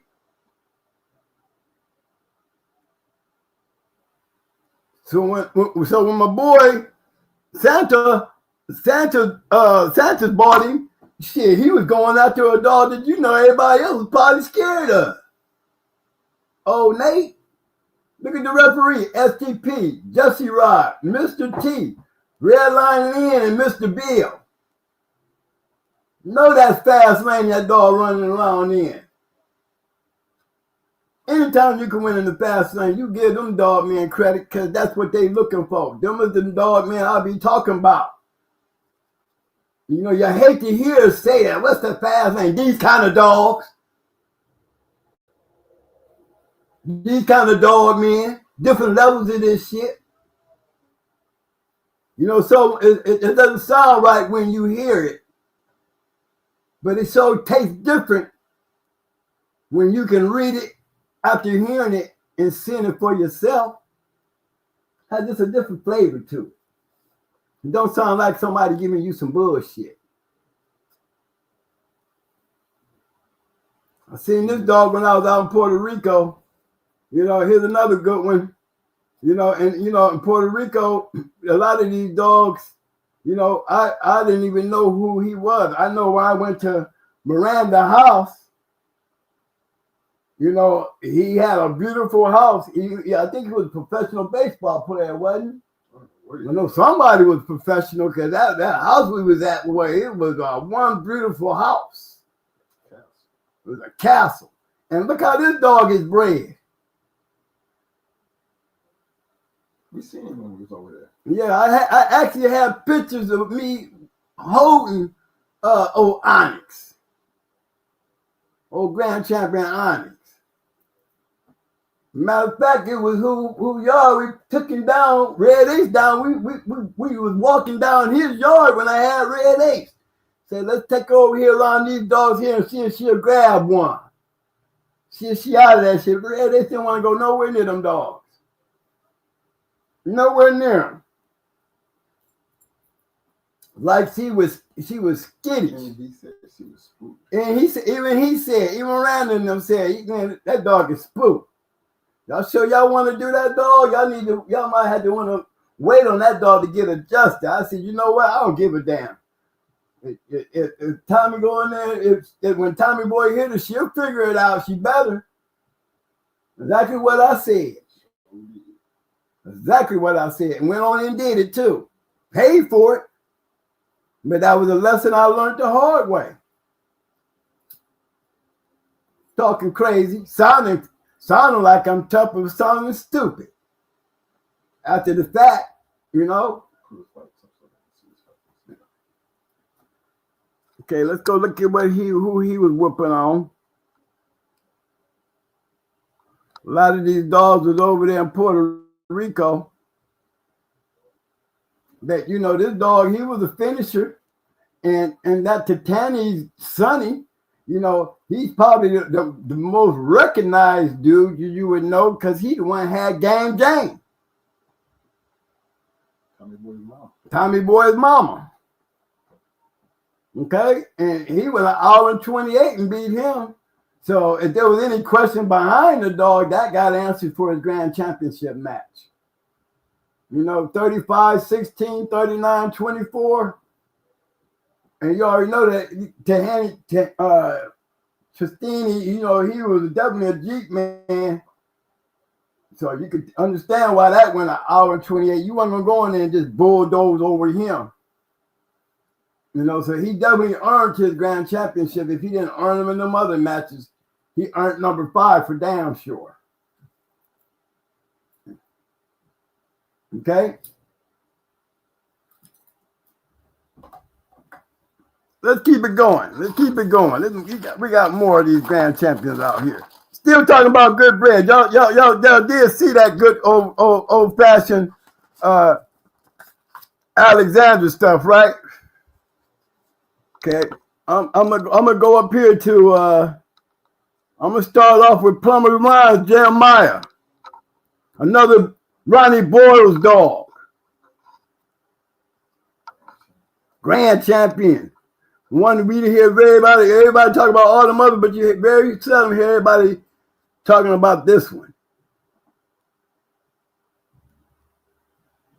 Plumber Ron's Jeremiah. I'm going to talk about his breeding first. No, I'm going to be talking about this up here first. Then we take it down. You know, let's talk about the breeding first. I wanted to point out his breeding. You see the breeding? Still a formula there, gentlemen. We're still looking at a formula. Am I right, though?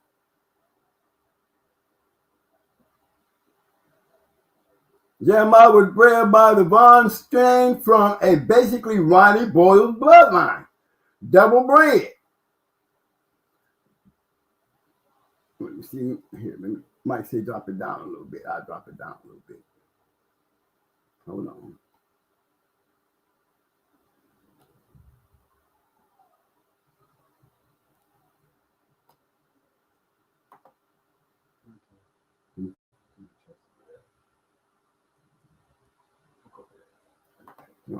There you go. Here it comes. It's coming. It's getting there, gentlemen. It's getting there. Okay. Jeremiah had a peculiar style of turning during a match. However, it doesn't seem so peculiar when you consider that all Jeremiah's grandparents trace back to Dirty Mary. As a matter of fact, 3 of his 4 great-grandparents was whelped by Dirty Mary, who was in turn sired by the granddaddy of all turning styles. Who? Burton's grand champion Hank. Let's tell you about them traits. Jeremiah won in the fast company in Florida. I was telling y'all about them Bulls dogs, them Bulls dogs, that turning shit. You know, 40 minutes, that started turning into quitting. Well, let's take a peek.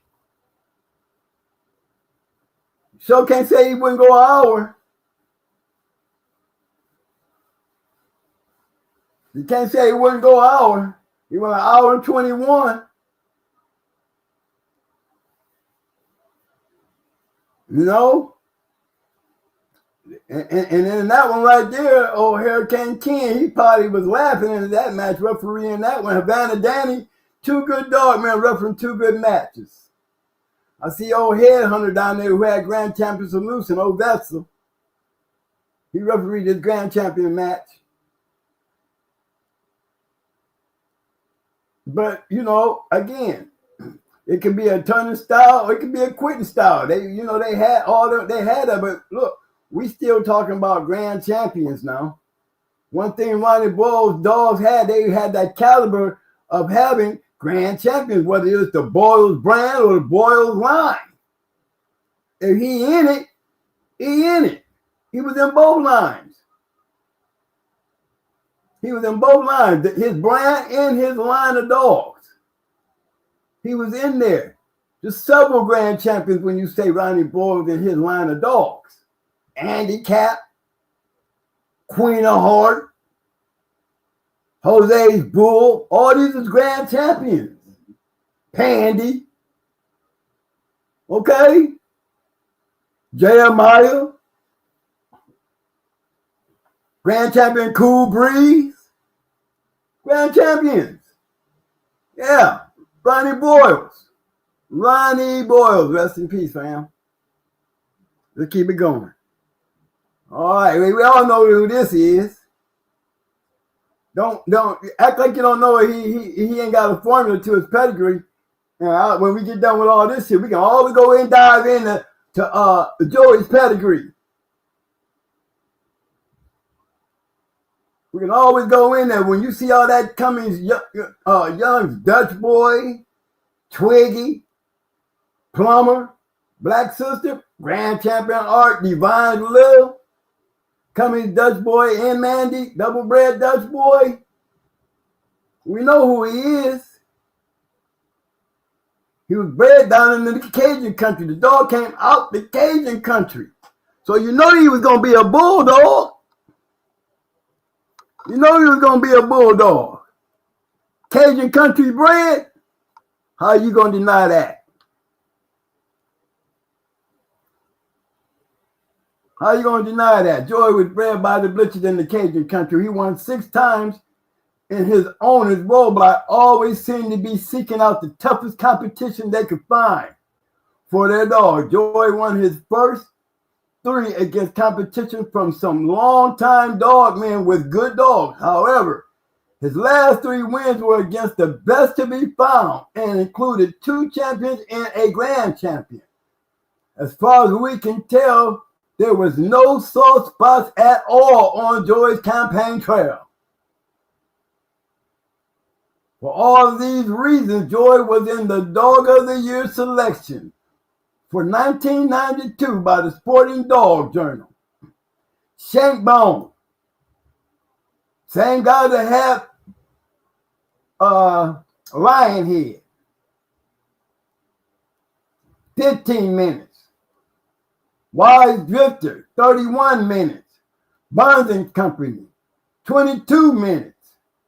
Wilson and McClooney's Champion Red Man, 25 minutes. We all seen Texas match, 1 hour and 12 minutes. Then you got the Grim Reaper, Champion Waldo, 44 minutes. Refereed by Paul, Suburbanite Paul. Who is Suburbanite Paul? He's the same man that had Grand Champion Sable, RC and the So-So Boy. You know who? Everybody know Mr. Durant and LBD, Mr. Smith. You know what I'm saying? But that's who they were, though. I think that's how we all were. We all up in the same area. We all up in that same area. This is where everybody was checking dogs up there in that Detroit, Chicago, Ohio, Pennsylvania, New York, Buffalo area. It wasn't nothing to play with back then. It wasn't just Stinson and Glover and all them up in there with Zebo, Kingfish, and all that art, all them all up in Ohio area. No. this. You know, no, it wasn't just them. Total Buster, Kenny Gaines, all that. All of them, all up in that area. No, them days changed. Them days changed. When we got in the 90s, that New Jack era, you always hear me talk about that New Jack era. Them new kids on the block. We was the new kids on the block. That's us doing this now. That's we doing this. You better shut that shit down. If y'all don't like getting beat by the brothers, you better shut it down. We coming with a whole new breed. And we was hunting. We was hunters. All right, y'all, let's keep it going. Another good bread. Both dogs, good bread. Good bread dogs. We just got done talking about RC and the Soso boys.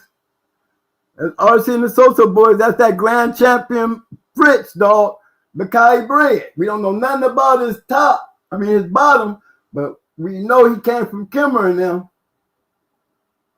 We know that much. But look at the top.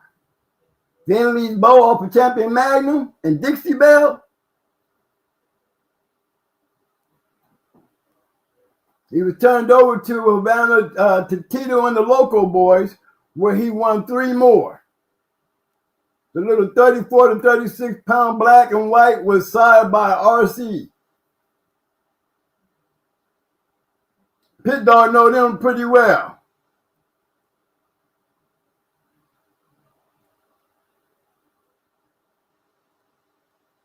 Okay, 87, 88, 89, 90. That just gives you an idea of how long the Havana boys have been around. That gives you an idea. Remember, we still talking about Rodney and all them dogs. The Yellow John dogs. So they was back in there. They was really back in there during that time. You know what I'm saying?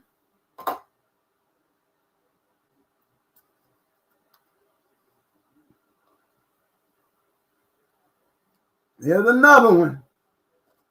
Another good grand champion. We hear very little people talk about, because a lot of you guys just don't know some of this stuff because you wasn't around. What's the name again? That's Grits Hellbend. Grits Hellbend. Grand champion Hellbend.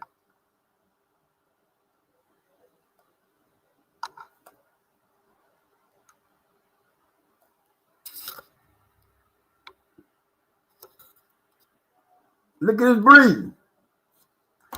I said that cause patchy stuff. You see that shit? Like I was saying about the Anderson stuff, we know who the Andersons is. Remember, we just seen him back then, like one of them other pedigrees. I said, y'all know that Patrick stuff. When you see the Anderson, you know it's a Patrick stuff.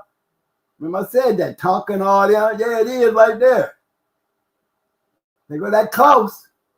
We already know that close gonna take us back to Stabber automatically. Oh, Bert Klaus for sure. You want to get some good competition.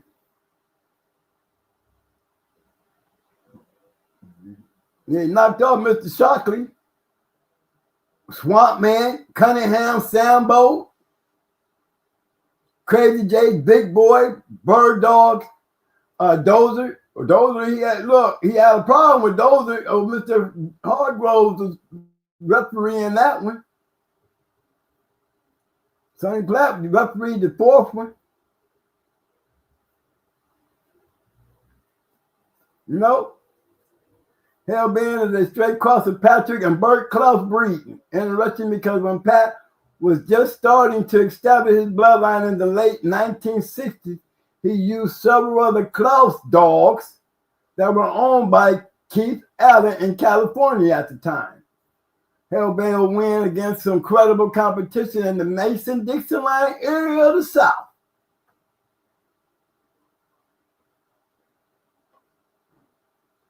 Still good bred dogs, wouldn't you say, guys? Good bred dogs. Oh, and then again, all of them we talking about the dog fighters, okay? All of them we talking about dog fighters.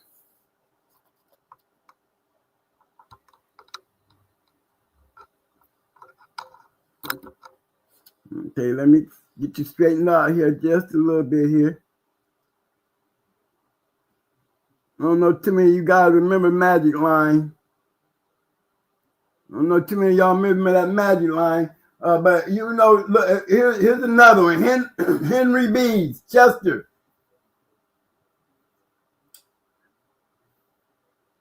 Okay? Magic Line Pitts Chief. Look how he's bred. You can't tell me this dog is not a good bred dog if you know your pedigree is a formula there. Clearly. And we already know who Henry B is.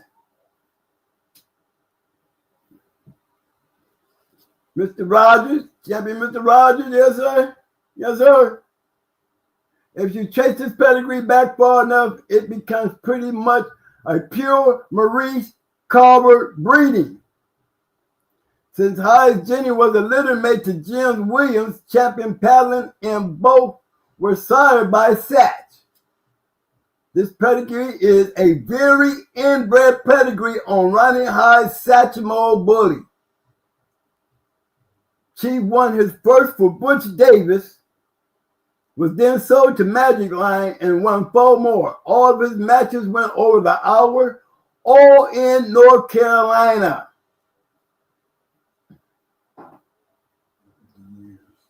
Look at the year, 90, 91, 92. Hilltop. They give Hilltop a 1 on the first one, forgot to give it to him on the second one. Why? They shouldn't have went back into him twice. It would give him a chance to get some get back. You know? Even back then, yeah, Hilltop was going down back then. That's why they get so much respect now. They was one of them new jacks that popped up. Way back then. Way back then. Let's keep it going. Okay. I just spoke on him earlier. Another Ronnie Boyle's dog. Grand champion. REPs. Grand champion Cool Breeze. Another Ronnie Boyle's dog. Ronnie Boyles and REP, Mr. Patterson were good friends. Mr. Patterson was messing around with dogs with him for a long time. He even got up there and got there hanging around with Mad and old RP had got some good damn dogs out of Mad when he crossed that Mad stuff into this Boyle shit. That's where champion Lucky Strike came from. And he was putting that grand champion Gage stuff crossing with the Boyles line.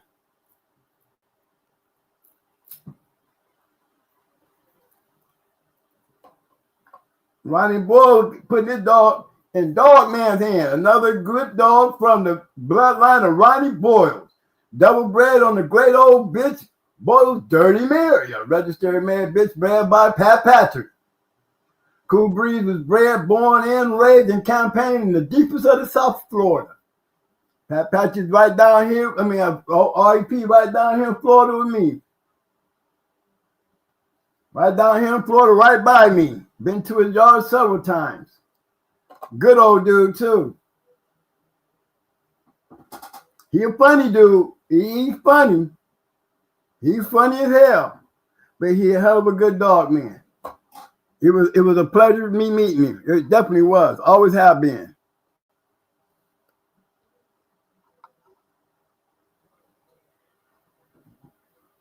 Deepest of the South. You don't see a bunch of no, like I said, any great names, but you look at the referees, you know what I'm saying? You know, his hardest match was an hour 35. You know, that's a lot to say for a Bulls dog right there. An hour 35. That's a lot to say. 89 to 91.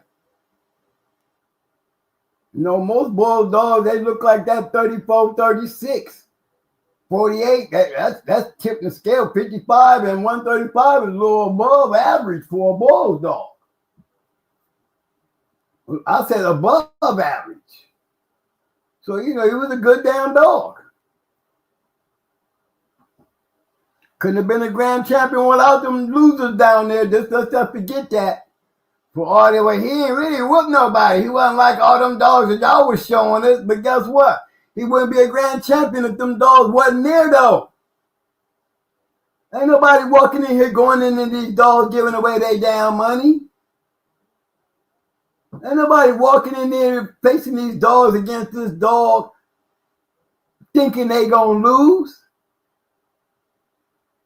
So let's not forget that. Respect the losers. Because without him, this dog would have never made grand champion. We would never be talking about him and Ronnie Boyle's shit. And always the ones that ain't never even got that goddamn close to always got something to say about that. Who'd he beat? If he had whooped your ass and you was on that list, what we would have considered you? But nothing? Because you ain't got shit anyway. The very ones talking. What if we put you on that list? What would have made it any damn better? Huh? The fact is, at least you're on there. You could have never got it without you. But for those who said it ain't on that list, shut the hell up. It's not even a factor. Only ones that have anything to say about that is ones that ain't never had one between their legs. Probably ain't never let one go.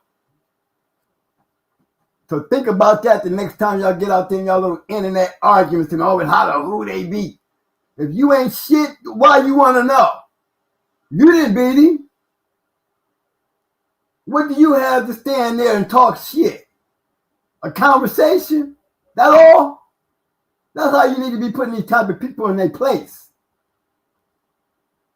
Because I don't think nobody in this book is out here to lose. The game don't work that way.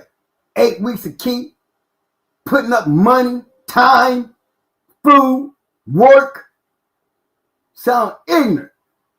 Shut the hell up. Y'all need to be writing this shit down so when y'all get into these type of arguments, you need to be able to set their asses straight. It shouldn't be a back and forth. It should be plain and simple. Call it for what it is. Hater.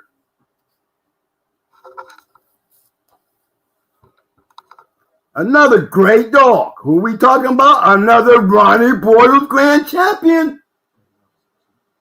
I talked about him earlier. Jose's grand champion bull. Another Ronnie Boyle's dog.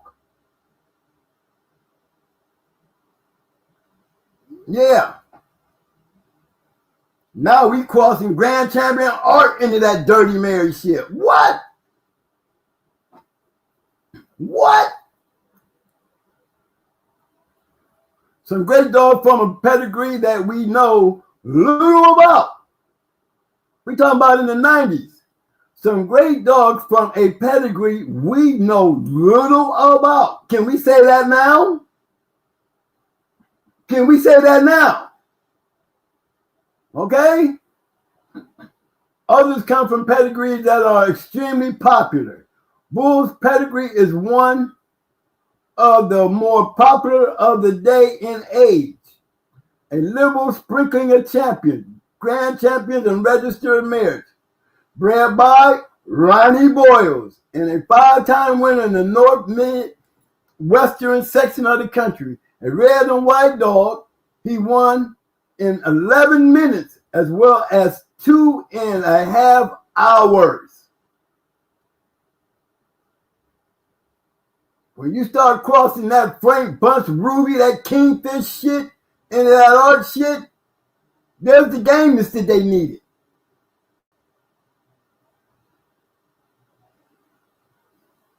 That Eli Cross, you know, the Eli, the Cherokee Chief, you know, boat action in them, you know, yeah, you had a little, that's where that old funny acting shit was coming from.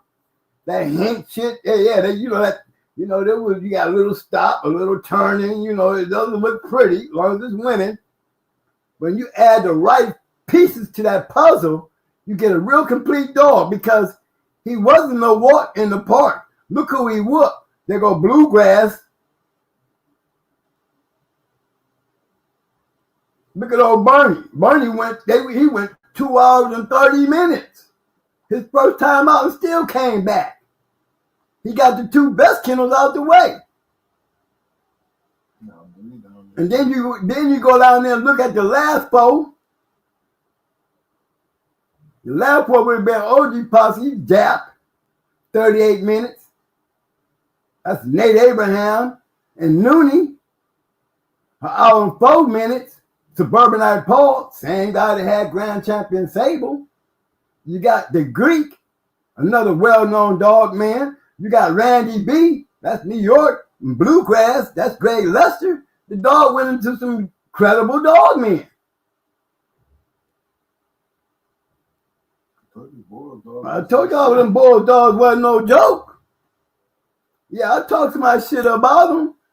But when did you ever see me give him nothing but the respect that was due? I ain't no hater. I'm going to give you the whole truth. Nothing but the truth. Bad and good. They had their time. They had their time. They definitely had their time. And this is in the 90s. We ain't got the handicap. We ain't got the Queen of Heart now. They ain't even on the scene yet.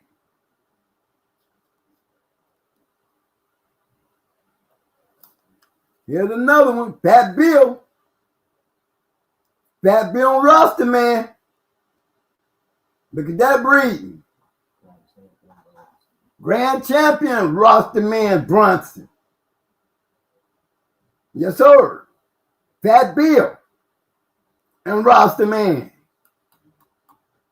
Look how he bred. I said still, what are we looking at? Majority of all these damn dogs we looking at are great bred dogs. As a matter of fact, I'm still banking on the fact I said the breeders want nothing like no Facebook breeders selling dogs for $1,500 on the message board, arguing over your breedings and your dogs ain't shit. We're not even in the same category of conversation, are we? We can't be. Over here, we're in a totally different category. Totally different. How am I supposed to be arguing with anybody that don't understand that when I said most great dogs have a formula and most great dogs came off of breeders that were dog fighters only there to produce something that they can work with. Okay? Fat Bill, Stomper and BB. Look how they bred. Snooty Rascal Cross. Snooty Rascal Cross. Brunson was bred by Fat Bill. I can't help but think that Bronson's weight in his 4th match was a typological error. If not, he was surely matched out of his class since his other 4 matches were between 40 and 41. Brunson was bred, born, and raised and campaigned in North Carolina, a black dog he had just recently passed. But let's look at the time scale he was on, from 90 to 92.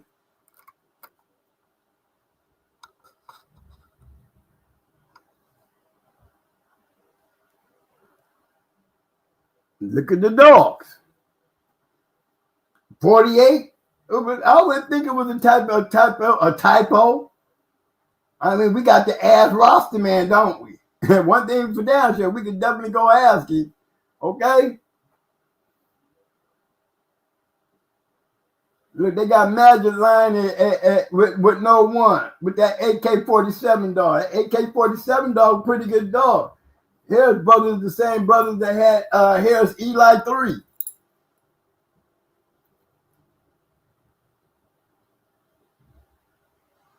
They go to Cunningham's. Old champion bandit didn't even last for 46 minutes. But he was a rough-ass dog too, y'all. He was a pretty good dog. He was a pretty good dog. That's Roster Man's grand champion Brunson, okay?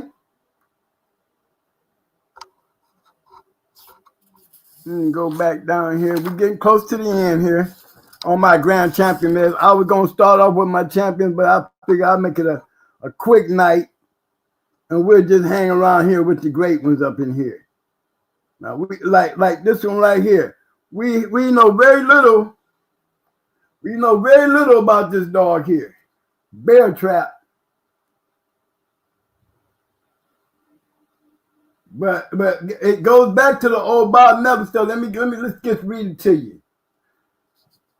Bear Trap was bred by Ronald Walker from the bloodline that traces back in part to the old Bob Neville stuff of 40, 50 years ago. Much of Bear Trap's pedigree is made up of some unfamiliar names, but it only proves that good dogs come from all kinds of different bloodlines. One day we'll go up there and look at and pull up old Bear Trap, see if we can find them on pairs online, and let's go back there and check out that Bob Nibble stuff. Because that's that old family red too now. I'll do a show on him too one day. I got some information on him.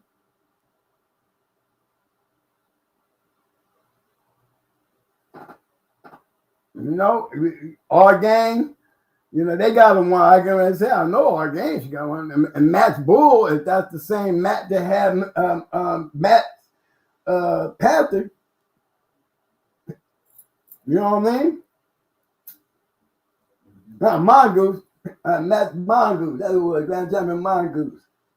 Holiday Laser.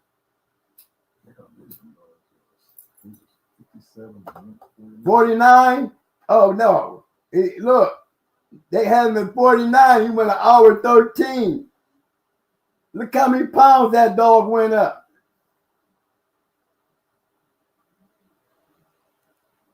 You know, usually Jack talks shit about something like that. You know, Jack didn't say nothing about that typo, did he? You know, 49 to 55, I mean, shit. The dog went up 8 pounds from his first match. 8 pounds. 6 pounds from his first to his second. They must have found a lightweight because he went on a killing spree after that. You know, good dog.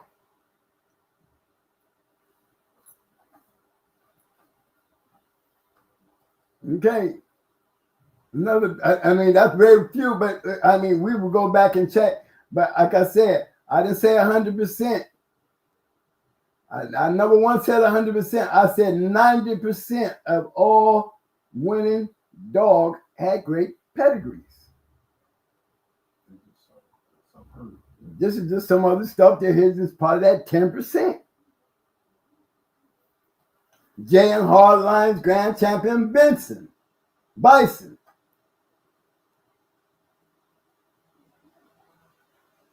You know, let's see. Let's go talk about it.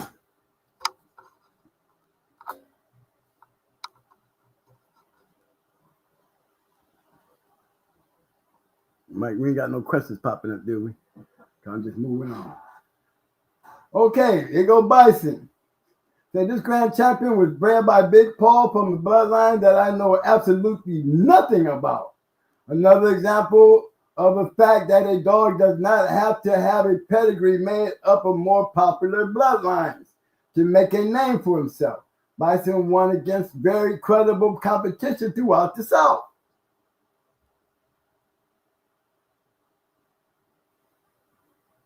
You know what I'm saying?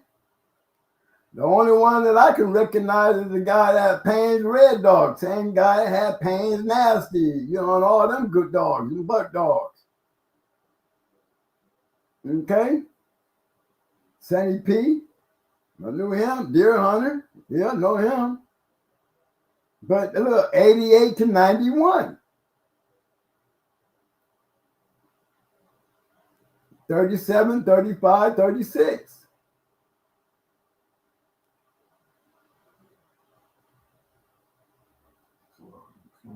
$2 and 21 minutes. He put some work in. He wasn't just rough, he was game. He was game. It had to be something there to be there. It had to be something there to be there at 2 hours and 21 now. Let's say that one more time all together. It had to be something there for him to be there in 2 hours and 21 minutes.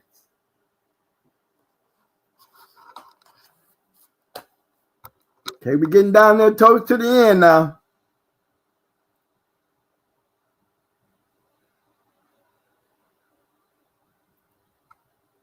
SuperNet Grand Champion Ace.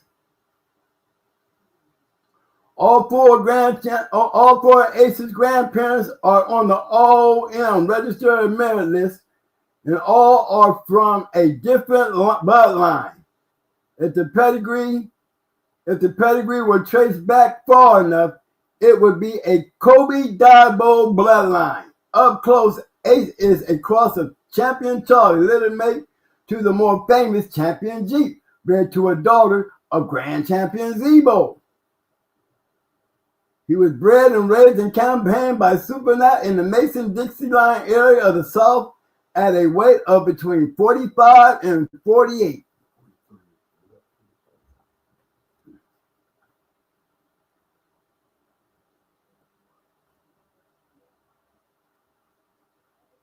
There goes Santos Rocky. Santos Rocky was actually Champion Rocky. Yeah, Big Red. Schoolboy's Big Red daddy.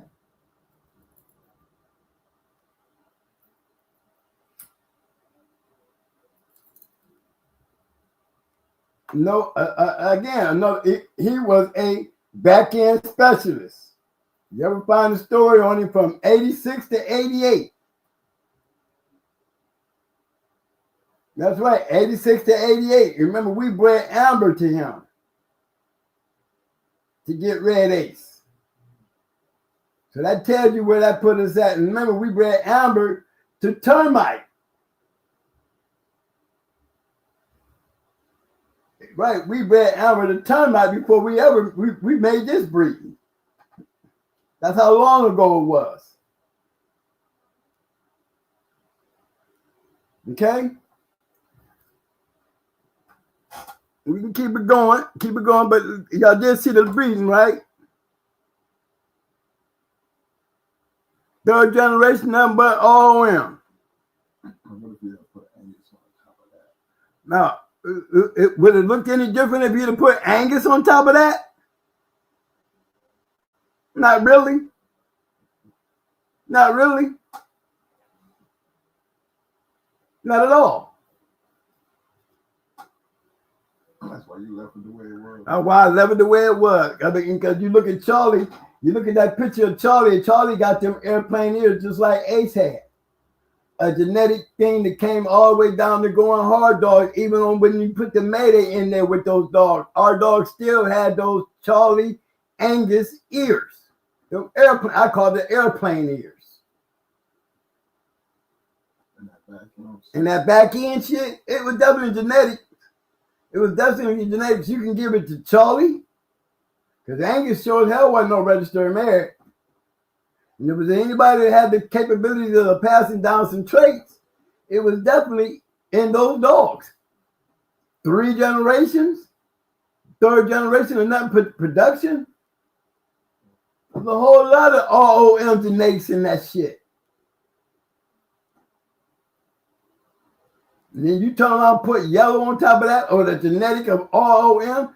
That's probably why our dogs were able to continue to produce, because of the genetic code setup.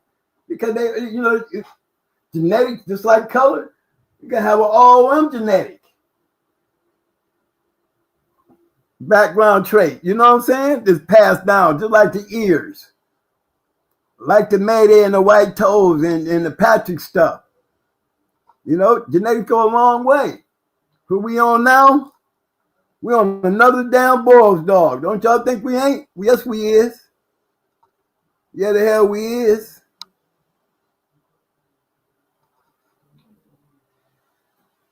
That's Grand Champion Handicap. Another bad boy. Remember, these weren't big dogs. These were little dogs. Look, they had him coming in his first two matches at 38. He did even better at 36. But y'all thought he was a big dog? He's a little dog. And the cat was bred by P. Singletary with the assistance from Ronnie Boyles. The bloodline is predominantly Pat Patrick breeding. Ronnie Boyles used some of the Patrick bloodline to create his own bloodline. And the handicap is a good example of the quality of that breed. He won all his matches in the Deep South against credible competition. Handicap was conditioned and handled by George S. in all but one of his 5 wins. Look, he beat the Hooterville boys twice. He gave him some get back.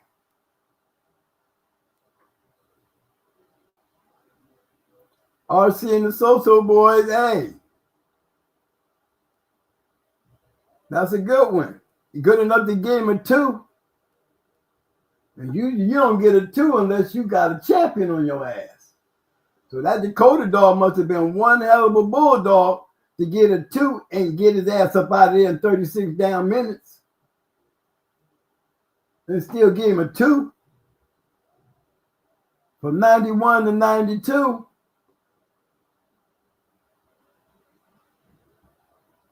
You know what I mean? Yes, sir. Okay, how do I get back me out of here? Okay, let me get back over here where y'all at now.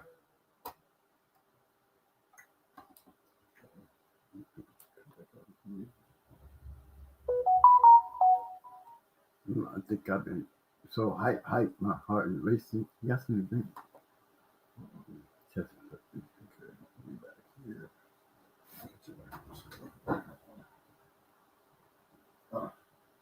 What up, everybody? I'm back. I'm out here hanging out with y'all again. I'm try to go down here and see if I can find some conversation. See if I missed anything. Don't really like much being moved. I don't see. Oh, okay. Oh, it's moving now, though.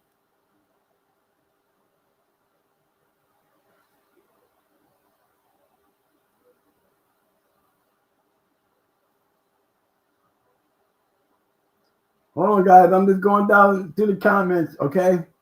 I'm just getting back over here.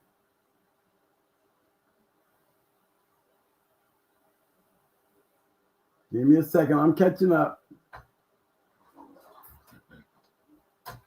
Oh, Bruce Banner said those was the days. Yes, sir, Bruce Banner. Just like Archie Bunker said, got to put that little tune in. Those were the days. You know what I'm saying? Yes, sir. Bruce Banner said, if you was real, you were out there. Yes, sir.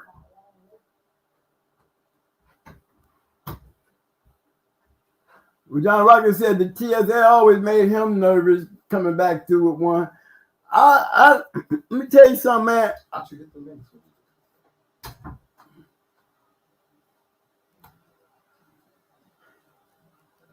Let me tell you something, man. When I shipped, back in my time, all we had to do was take them to freight.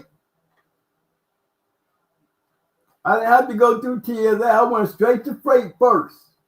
Put my dog on my flight. Then I went inside the airport and went through. You know what I mean? I didn't go through the actual airport with my dog, though. I took my dog over to freight, put him on the freight where they loaded him with my ticket. You know, I had my ticket and I put him on the freight, and that's how we got to Puerto Rico. So I didn't have to carry my dog to the airport and go through all that other shit. You know?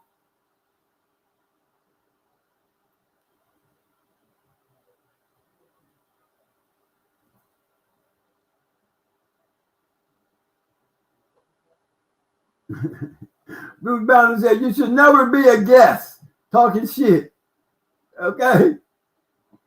Let me see if I can find that way. Yeah.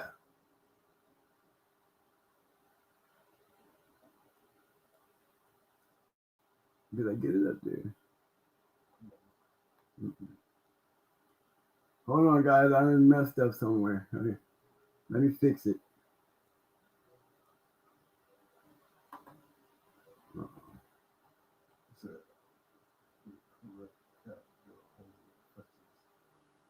Dakota was bad seeing a son in Little Dakota.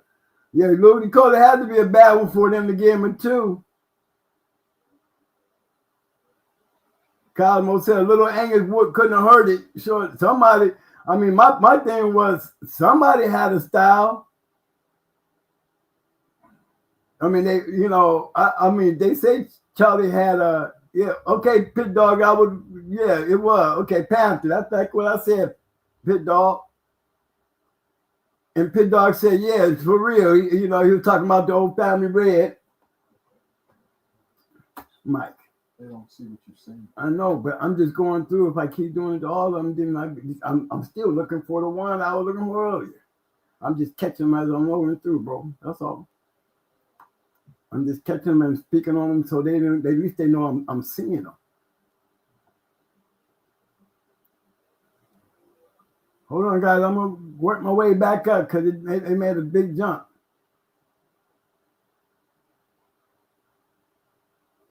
Hold on. Boy, y'all was doing some damn talking. No wonder when this thing moved, it moved a lot. Pit Dog said, where's that link again? Here, let me have Mike put it down, Pit Dog, before we close out tonight. You can come on up in here, man. I'm gonna have Mike throw it up here in just a second, man. Anybody want to come in before I close out tonight? Put your say-ons in there. Go ahead in, man. Here, let me just go ahead and get where I was. I mean, it was a whole, that moved a lot, didn't it?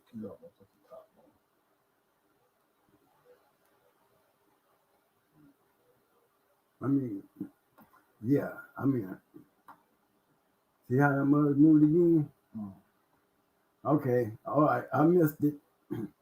I was trying to get back up there, y'all. There was so much going on. When it moved a whole lot, okay? So I'm going to go back where I was.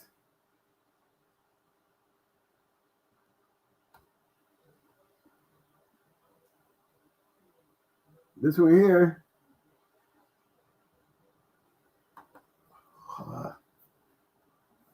What did that say? What did that say?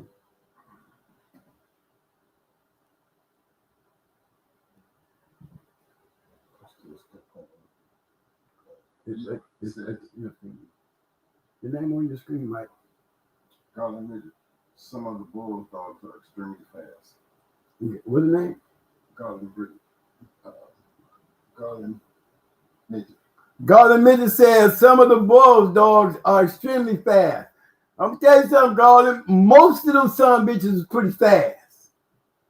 You know, most of them when I'm telling you, man, I used to go down to Cherokee Kennels, man. I used to referee down there.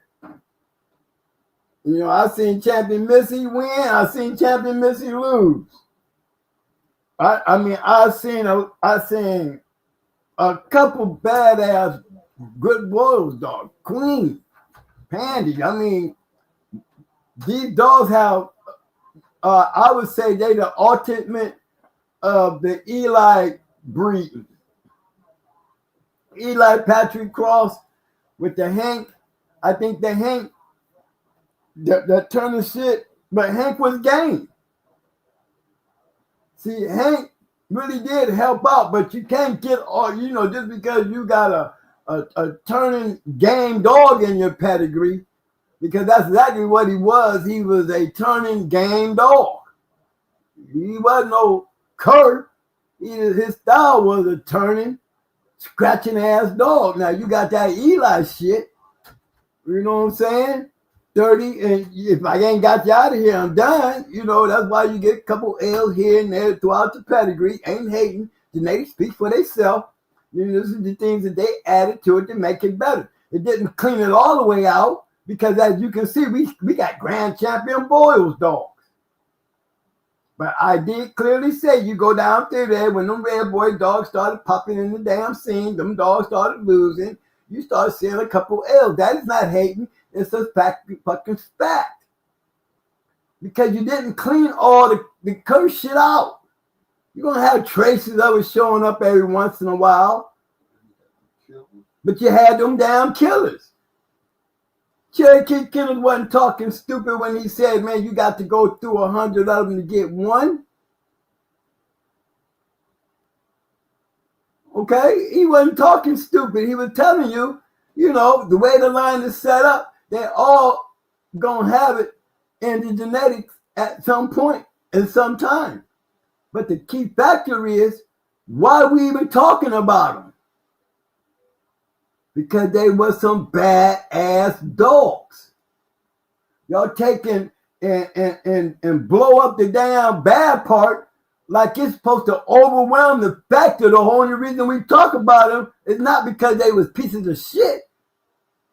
We talk about them because they was worthy of talking about, especially on this damn show. Because I don't talk about shit that ain't worthy of talking about. But I'm going to give you the bad and the good. Okay?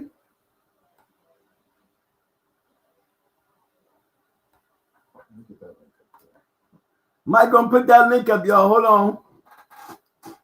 Anybody want to stop in and hang out with me, man? Give me a break. You know, my chest is hurting. I've been talking all loud and I ain't been feeling my greatest.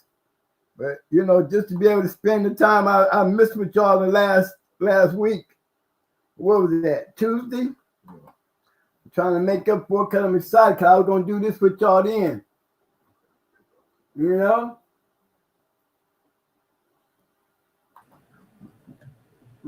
My man. You. Semper Fi, baby. Can you hear me? Yes, sir. Semper Fi. Semper Fi, brother. All day, every day, baby. Come on, man. That's it. Help me out here. Take over the show for a second, man. Go ahead and do you, man. Do or die. All day. Come on, man. Forward, always. Backwards, never, baby. Listen, my man had all ones, really. And Don B, man, he probably in two. All rap stars. But we know that. Ask SBK. SBK be up in here. Ask him. They'll tell you. But pick up. And that was what? Pandy's brother. Gone 20 minutes. Wasn't even walking in 15. What you gonna do? What all them 15-minute dogs gonna do? I don't care if they grand champion, whatever. Man, anybody's scared of them. We coming. But you already know it. But you know, after 15, you're making a point. You're making a good point, but you're making it a point to a person that's talking just like you. I know. You know you walking on gonna do it. We gonna do it. You know if his ass would have been around, you know we gonna do it. That's right. We shake hands. Oh, you already know that. There's no doubt. We ain't gonna talk each other out of doing nothing. We're gonna talk each other into doing it. And shake hands. Okay, and you want to prove a point, goddamn. You know how we do it. We don't do all this damn talking. Back then, we done put them two dogs together. You know it. You remember you were saying the same thing. You were saying the same thing to what's his name, grand champion, Destroyer. So here you go. I'm gonna. And you was hot on his ass. All that shit talking didn't bring him out the woods, did it? No, but listen. Well, they wanted us to go to Puerto Rico, and we couldn't do that. So, well, see, but they still came to New York. Yeah, they still came to New York, man. But they still came to New York and did it. But they knew what to do. A one-time winner for the grand championship. Ain't that something though? But here, ain't that something though? Say if both of them kept it real. So you got SBK, You got Don B in the next one. Mm-hmm. Sammy the Arab with Ninja. He'd have been done. Destroyer comes up. He'd have been done. There's 4. And then maybe get Latin connection with Captain America. Yeah. His shit, really. Captain America's the one that set that up. But see, the thing was, they knew about Jigga, man. They knew about Jigga, though, man. Yeah, Raul wouldn't even do it. He wouldn't even do it at first. We had to call. And you I had to get in touch with Jitsi, and then which is Lou's son. And then I spoke to Lou, and Lou's like, "Man, it's mine. It's a 2-timer. He's a Captain A bread. I'll be in the middle. You come right to my place." I said, "No problem." Went right there. See, let me make something clear. Let me make something clear to everybody why Jigga ain't a grand champion. Jigga ain't a grand champion, everybody, because he was just like Pandy.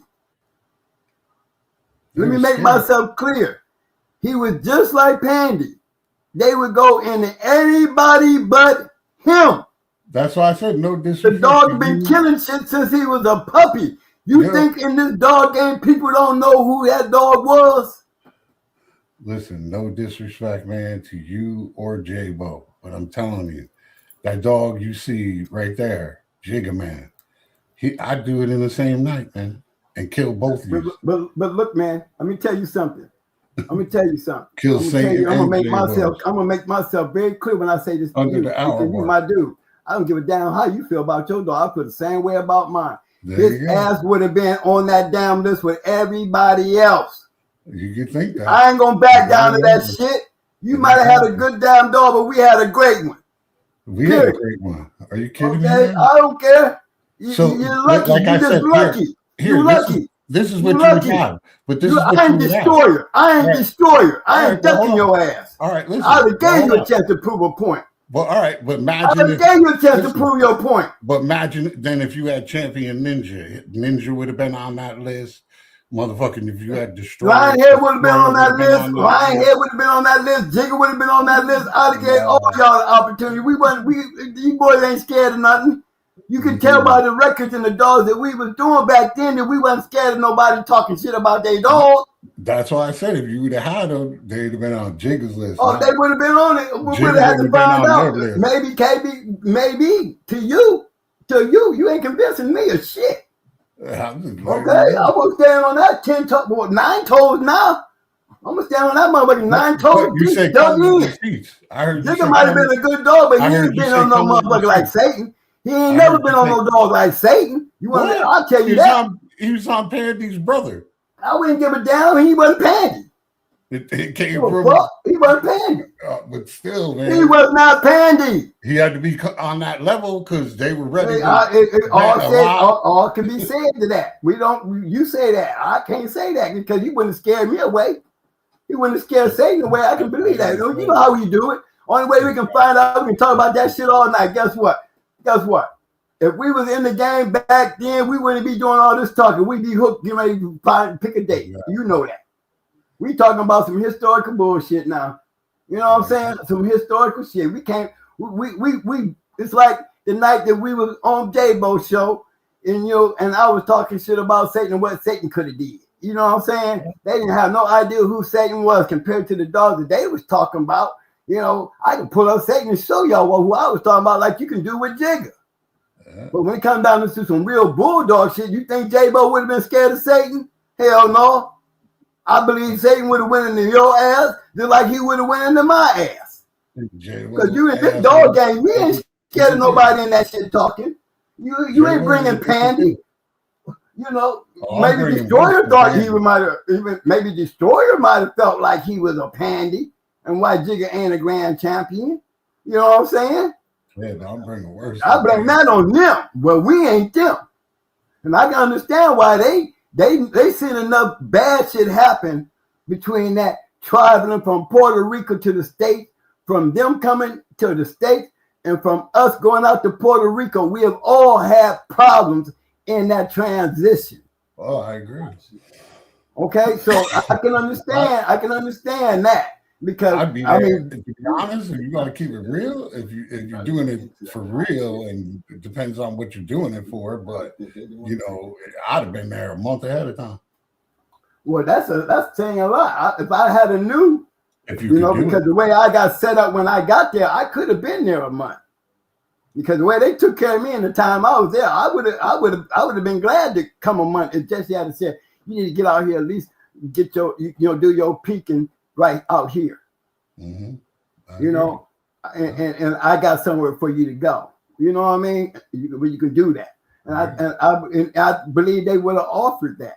If I had listened to Jesse, I wouldn't have done it. I would have gave him another week. They would actually offer him to give me another week. In the end, I could have stayed and got them another week because we didn't go right home. We stayed there hanging out. Goddamn. Another week. Damn, we wanted to stay a whole damn month. Honestly, I didn't even want to go back. All them goddamn women and fun I had down in that place. Shit. Outside of the dogs. But look, we when we talking, man, we talking about pit dog, J-Bo, and three of the hardest kennels. You ain't gonna never pump no fear into these us three guys. You ain't gonna never pump no fear in J-Bo. You ain't gonna never pump no fear in me. Ain't nobody gonna pump no fear in you when it comes to what we got in between our legs.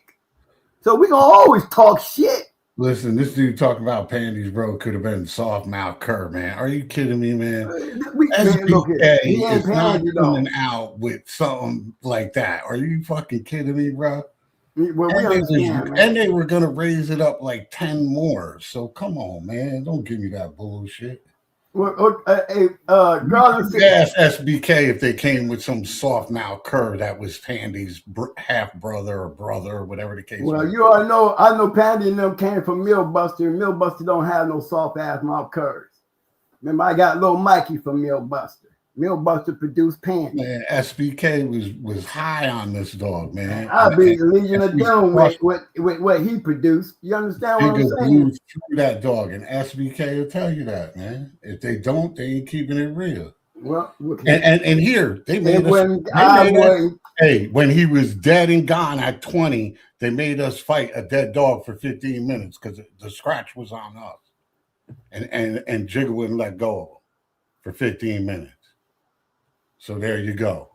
So we already discussed this on one of your other shows. Kid Carpenter was a ref. Kid said, "Oh no, it's not." And in the rules, if they're dead and they know they're dead, you should be able to break your dog off, go to the corner, and scratch your dog right then and there. That's it. They can all vouch for you. They can all vouch for you, but they ain't none of that shit move my needle. If we had those two dogs on the ground today, we'd be doing it.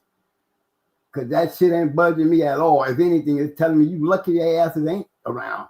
Because we would have found the fucking truth out. Listen, we all know they're individuals. We know that. I say the same for J-Bo. J-Bo would tell you the same damn thing. He would tell me the same thing. You know that.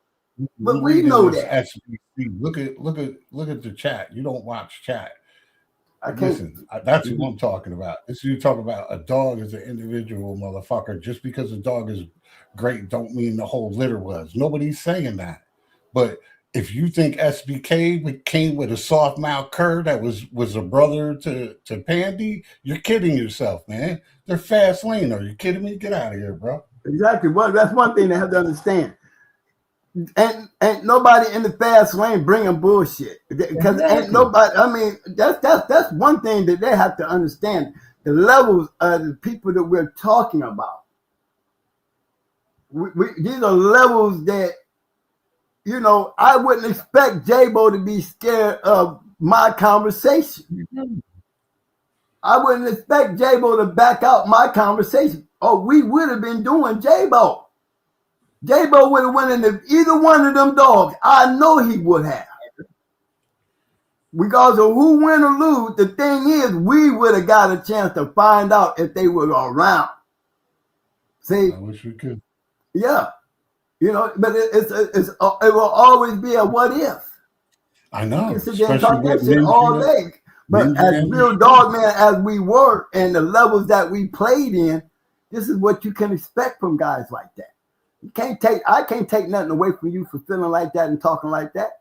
Just like you can't take nothing away from me. Just like I can't take nothing away from J-Bo. If that shit was around back then, we would have found out who would have had the baddest 48 goddamn pounder in the goddamn country. Believe that. But at the time that we was doing them like you did yours, like J-Bo did his, like we was doing Satan and them, hey, we went into the best that we could get into because these are the ones that accepted the challenge. I agree. And every single one of them, based on your dogs, based on J-Bo's dogs, based on the dogs that we went into, they were all fast lane dog men. All of them had a champion or a grand champion or both on their yard at the time. So there's no way that when you got us three talking dogs, there ain't nobody bringing their feet out the goddamn sand. We're gonna continue talking like that because we can't do nothing but talk now because we can't do. We'll never be able to do. But back in that time right there, we would have found the fuck out. That's one thing we can all agree on, right? Yeah, I said that at the beginning. We can all agree on it. We not knowing the outcome, we talk the outcome, but based on the three people in this conversation, I'm sure that we was all there together around that time. Okay, we would have got those answers because I'm sure Satan would have went in the damn jigger, and he would have went in to J-Bo, and I won't think I would have had neither one of y'all ducking. We would have got a chance to see. All I can say is thank the Lord. That's all I want. Thank the Lord. That's all we can say. I mean, we are dog men. We are dog men. We are fast laners, and you can't talk us down. All right. Well, listen. Sammy had Ninja champion. Told him 10 more, and we put an extra on it that he'd be gone in 30 or less, and he still wouldn't do it. I mean, come on, man. Like, how much odds you got to give? Well, you was in an area. Look, you was in the same area Paddington was in. Okay, Jigga was known, and I know this for a fact based on the conversations I talked to people. Okay, and they said Jigga has killed everything from a puppy. Everything that he was put on, he killed. I know that. Everything. His schooling. Anything that's been in the box room, gone. Anything that ever got in the box room got murdered. Gone. So that's all I try to tell you. In his prime, he just took out Satan and J-Bo the same night. I guarantee you he wouldn't. In less than an hour. I hear you. And we'd have bet 10. I hear you. We bet 10 actually. You would have had to been beating some of the dogs that we was whooping on. I don't give a fuck. You would have been having to whoop because over there where we was, you see, how many people you know? We were beating the best. They beat the best. We wouldn't have been scared of you. You wasn't even. Your man wasn't even all that big for us to be worried about you. How many young people? How many young? We would have been talking about you get in line. We want to get rid of line here before we get to Jigga. How many young dudes wanted to really get into that got into DT and took out DT? Well, how many people do you know went in there and knocked Kenny Allen's ass off in the dirt? And actually, 2 colors off in the dirt. Abraham's off in the dirt. Any one of them. Roster man off in the dirt. You think we would have been worried about you and your goddamn Jigga? We'd have beat his ass. Yeah, right. They went up in that damn dog chest. He would have never got his mouth on him. We'd have ate his ass up. There's been one dog, like he was killing shit. We'd have killed his ass. Was known to be one of the best. I wouldn't give a damn. We'd have kicked his ass too. What the hell we care? Did you beat him? You ain't gonna be scared because he didn't never go into us. Why would we think we wouldn't have went into him like we would have went into you? Exactly. You know that? I mean, I'm 9 toes deep in the sand, my man. You ain't gonna budge me. You ain't scaring me with that conversation. Okay, then. So I'm telling you the same thing you trying to tell me. Same thing. I don't believe what you telling me. You don't believe what I'm telling you, then expect me not to believe what you telling me. But you ain't scaring me with none of that shit. I give Jigga all the props in the world, but I wouldn't give a damn. We match dogs. You already understand that clearly. We would have had to fucking find out, period. Same with J-Bo. J-Bo would be right here on this goddamn floor saying the same thing to me and you. I'd have killed both of y'all asses. Yeah, he would have. And I can respect that, like I'm respecting you saying that. I know. I hear you. If they It's was pretty on the bold. ground, It's if they pretty was bold, on the though. ground, we would have found the fuck out. Cause ain't nothing out there. You already know when we don't give a damn who you're coming with. That's We exactly them kind of guys. We are those kind of guys. Come on now. You can't. We ain't gonna. I mean, what can you expect? What kind of conversation do you expect? You know, we all got respect for each other, but when it comes down to these dogs, we're gonna stand on our shit. I agree. I'm not getting Just as mad. hard as you standing on yours, and you got proof about what you did with yours. We got proof to what we did with ours. We have all the reason to say what we saying. We do have all the reasons, and we have all the facts. Nobody's saying you. Nobody. Okay, so but back in the day, we would have found out. Okay, that's just bottom line. I don't take that away from J-Bo saying it. I ain't taking nothing away from you saying it.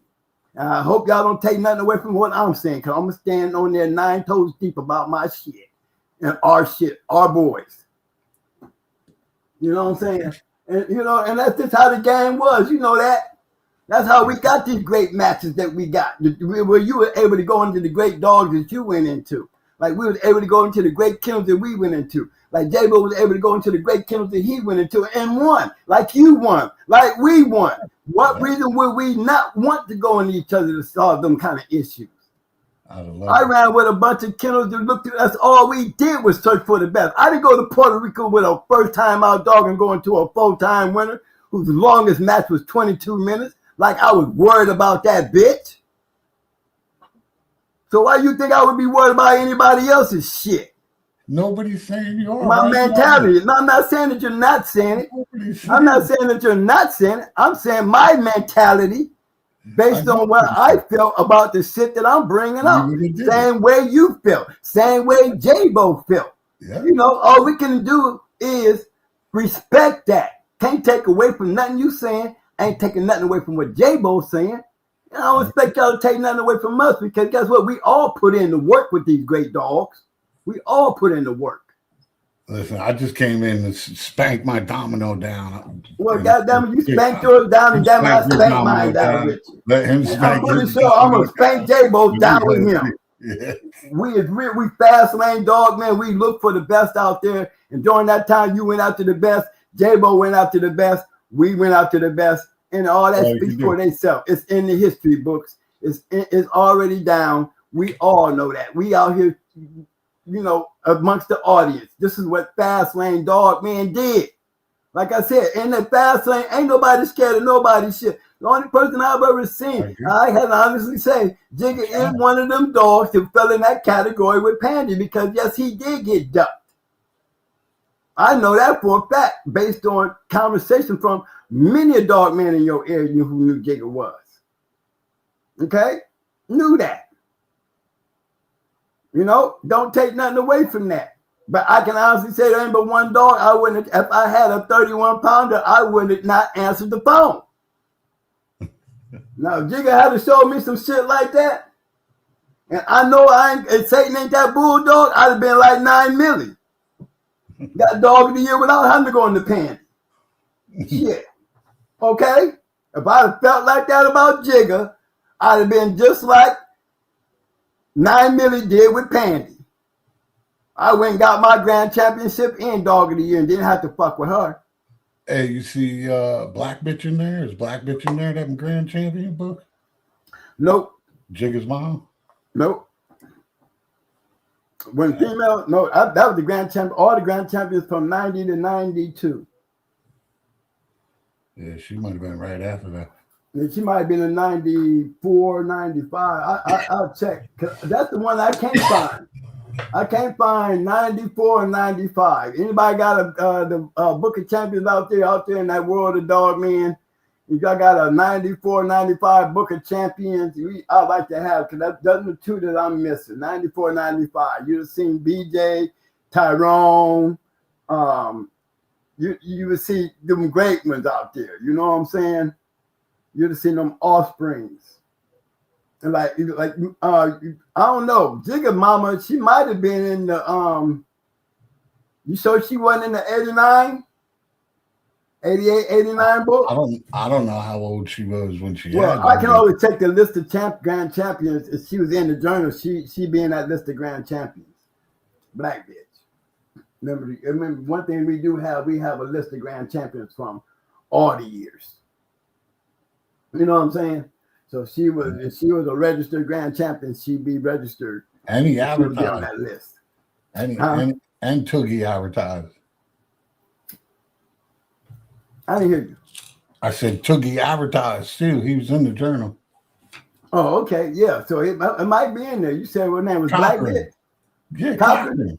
Yeah. Oh, you talking about Cochran? Yeah, Cochran's Black Bitch. Oh, okay. Okay, I'll look. You know, I'll definitely look. You know, like I said, there's a list of grand champions out there of all the Sporting Dog Journal grand champions from the beginning to the end. I don't know if Frank put them in there. Yeah, you know, again, you know, if they would register them with the journal, they would report it, they would be in there. You know what I'm saying? If they didn't report them, you know, Jack ain't gonna put them in there. Okay, go ahead, Mike. See up there. Okay. What did it say? I can't look at my glasses. You want me to read it? My man King 5905. What up, fam? He said, how are the old dogs some great and not beat champs? Just beating a one-time winner and first-time out dogs. Because what he's saying is that list had, even though there was number ones, a lot of them really grand champions. A lot of them didn't. I don't know if they were two-time winners, but only if that. Who was it? Joey. Joey had the best one record, really, because he went against champion and a grand champion. But them other ones, it don't say if they're one or two, but none of them were champion. That's what he's probably saying. Right. But see, when you say that, you know, when you say great dogs, when Jack Kelly says credible, competitive, you got to read between the lines, my friend. I agree. You know, that's number one. Number two, if you were truly bulldogging, it wouldn't be a question you would even ask. Yeah, if you had a number one, if you were actually really in that world, bro, you would not even ask. Because ain't no damn fool gonna come and give me they fucking money.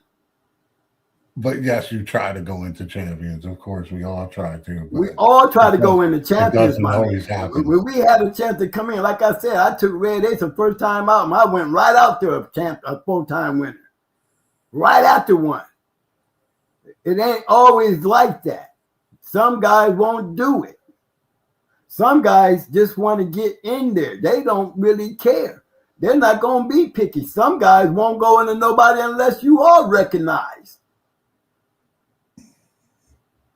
You know, these are things that happen in the game that if you were in the game, actually in the game, when you start talking about if they were so great, no, if you was in the game, you would never even ask that question if you was doing it, because then you would know the answer to that. It don't always come down to that.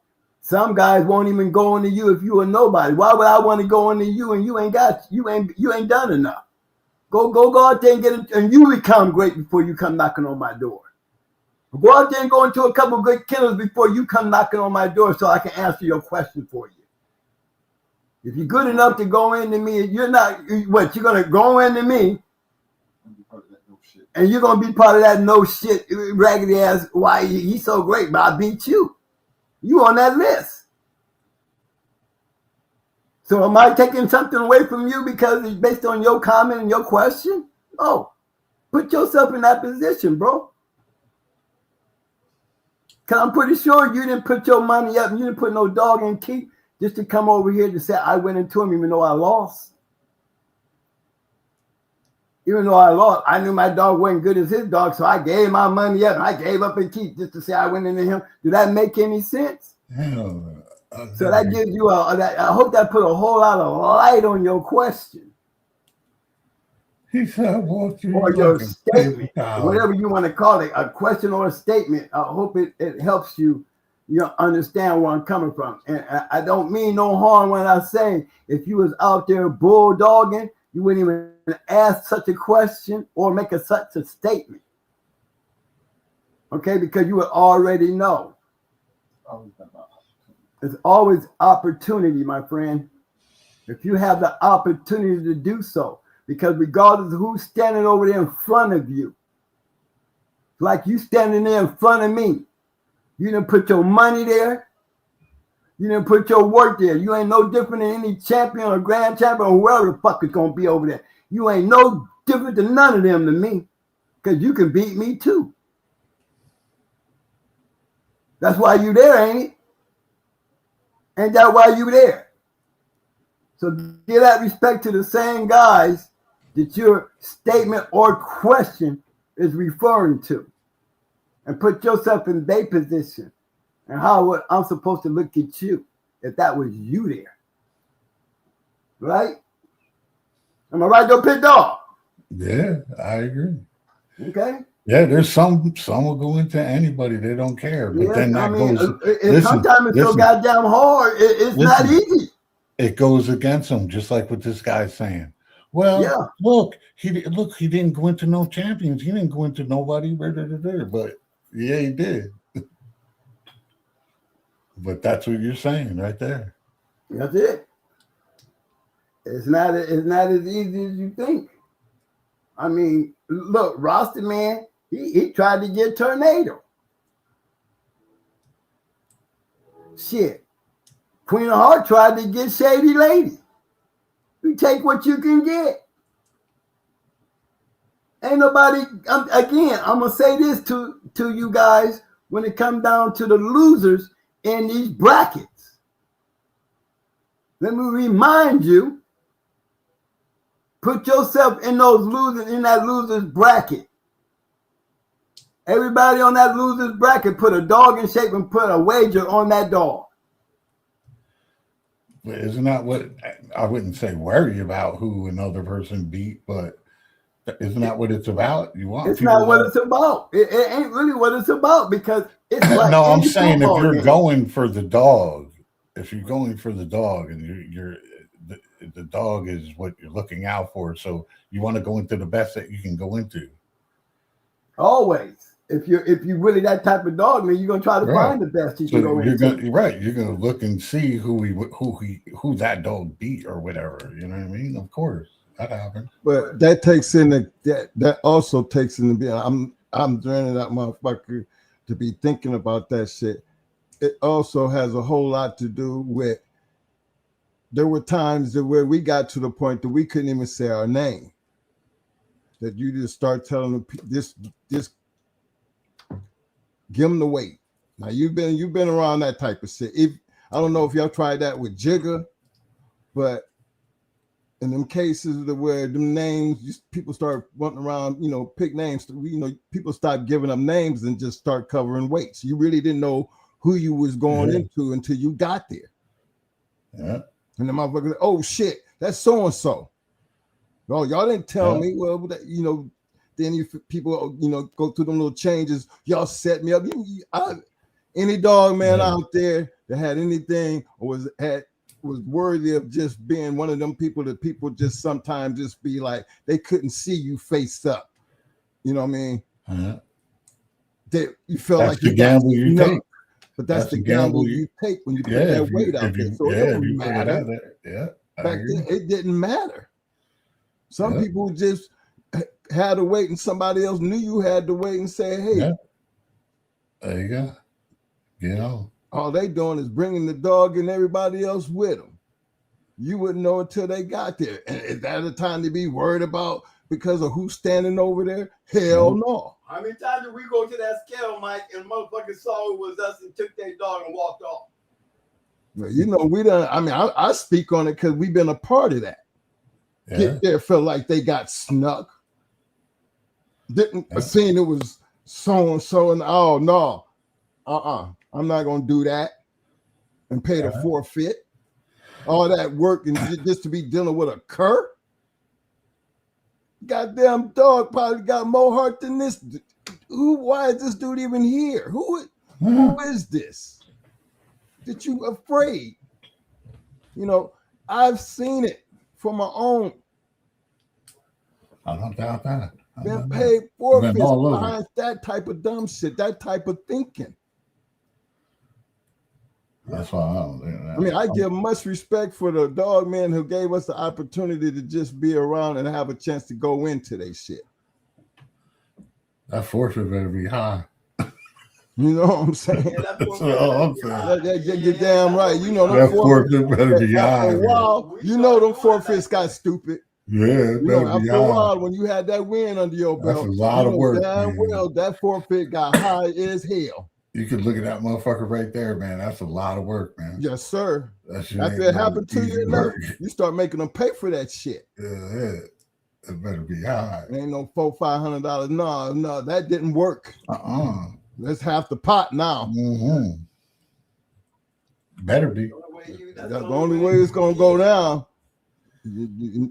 Ain't nobody gonna be putting in that kind of work and get there, and you don't, and all of a sudden we would pop up and all over $500. No, put some money, a little bit more on that lockup. You stop a lot of that shit.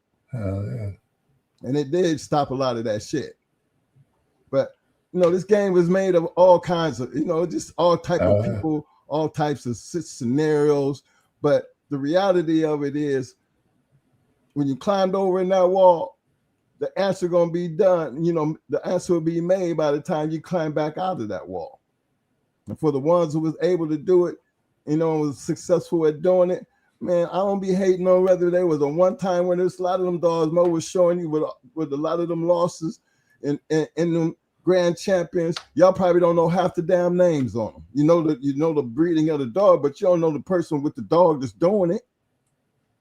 Talking about the band that had Tommy Boy, Mike. I'm gonna let you have that one. Hold on. Thank you. Mm-hmm.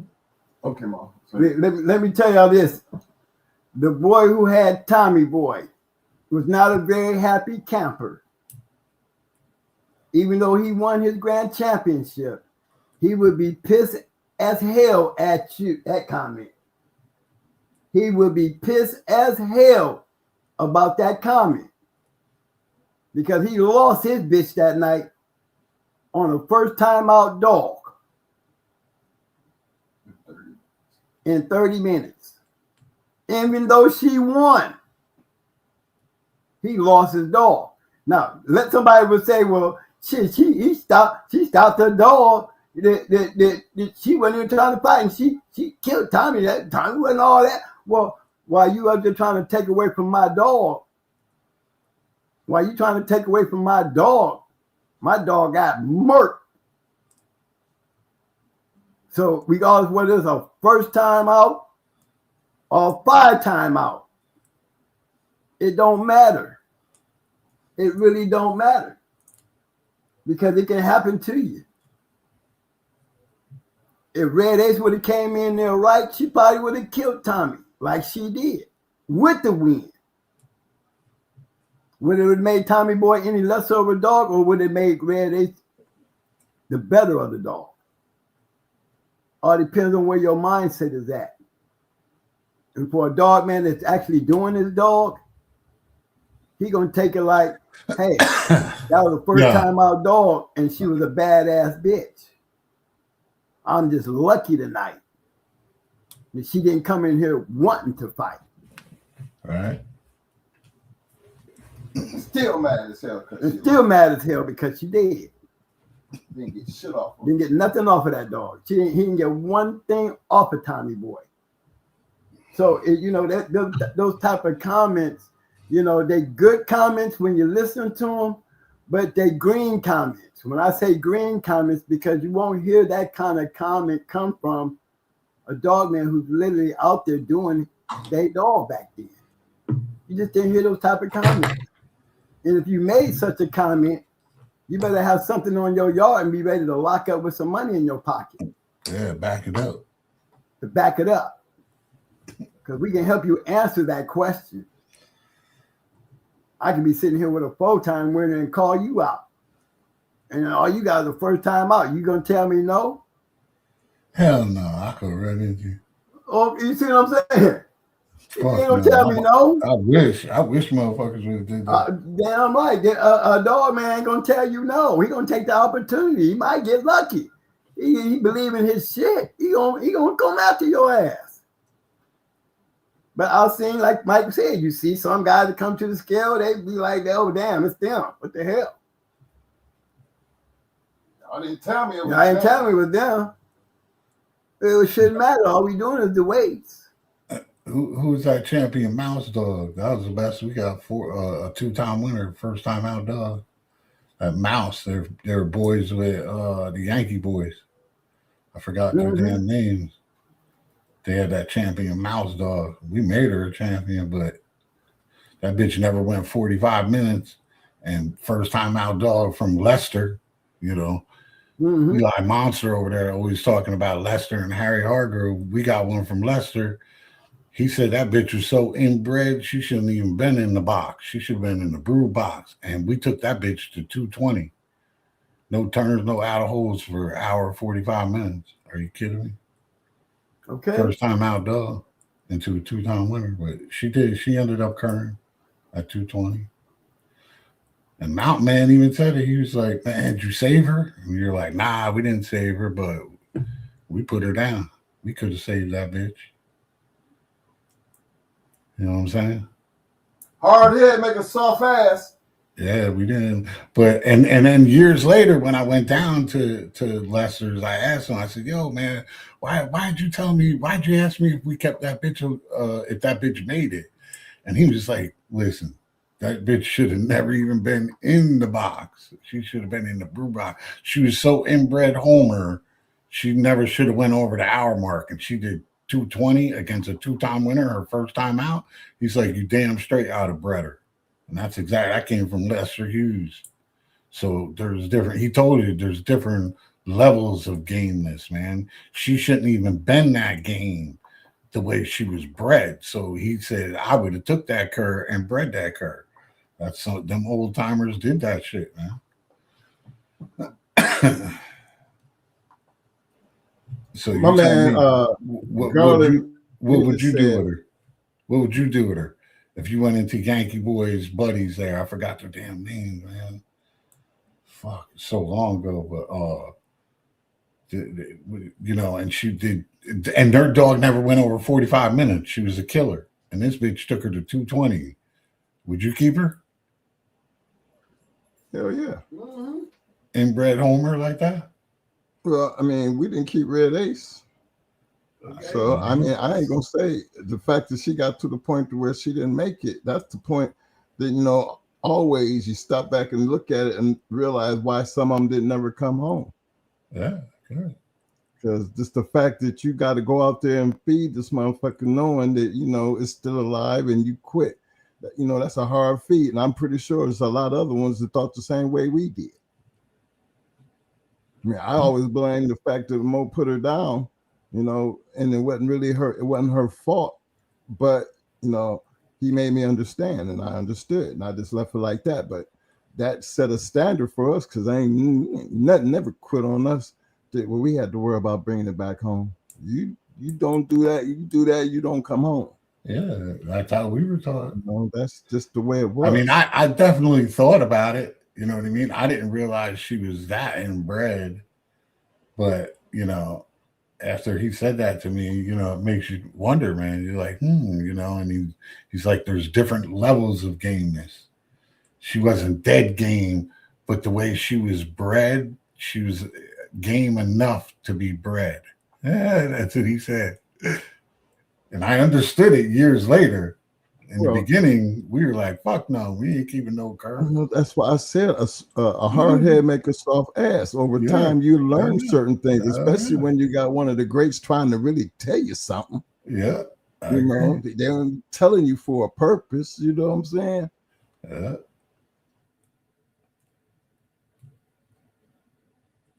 And that shit wasn't even the good keep.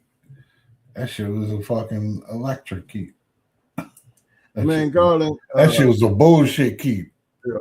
I mean, Garland still did 220 against a 2-time winner. Garland Midget said, Lester Hughes said in front of me, when we brought a bull's cross to his house, he said, I'm in trouble. He was right.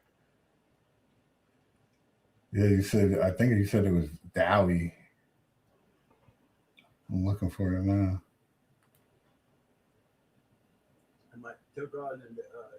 That's when I said, which dog are you talking about? Hey, Garland, Mo said send him an email if you're out there. Mo, I see you were sitting to go to sleep. But Garland, if you're still out there, send the email. That's the email address that's running on across the ticker right there at the bottom. That way he can get to that number. He said Gary Dowdy's Danger. That's who he was talking about. Okay. I know he's a Boyle's cross. Okay. Yes, he beat Lester. I remember that name. Dowdy, Gary Dowdy, North Carolina. Hey, Mo said he got that email. He got it. Oh, small time. Tell you what. I should go look at that one. Look around. Small time. Mo said he gonna check it. Appreciate whatever it is, man. We're gonna get to it.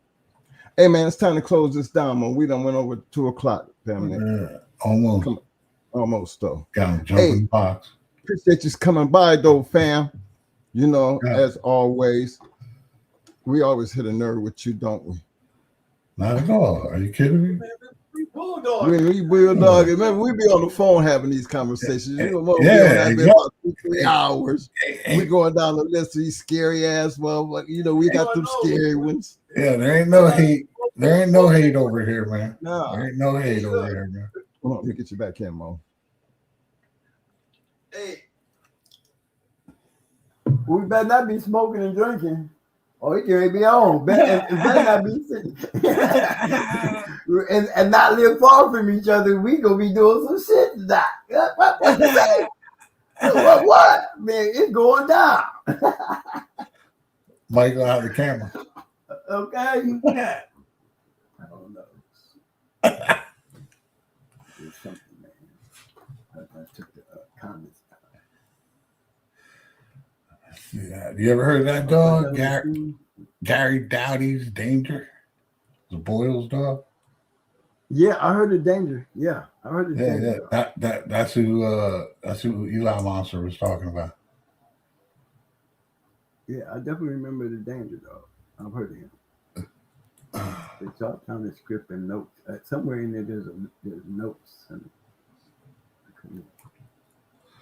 I was going to Ped to see if I could find this dude. Well, don't worry about it. I get you. I want to see how he used bread. mm-hmm. I just don't know what the notes were. Oh, don't worry about it. I'm looking for someone with a D, man, because there's 20 pages of dangers, man. Let me put Dowdy. All right, fellas. Let me do this. All right, fellas. Appreciate everybody for showing up, showing out. Let me get my quick, see if I missed anybody. I know I've seen a couple comments. I just didn't get a chance to comment on them. But, hey, man.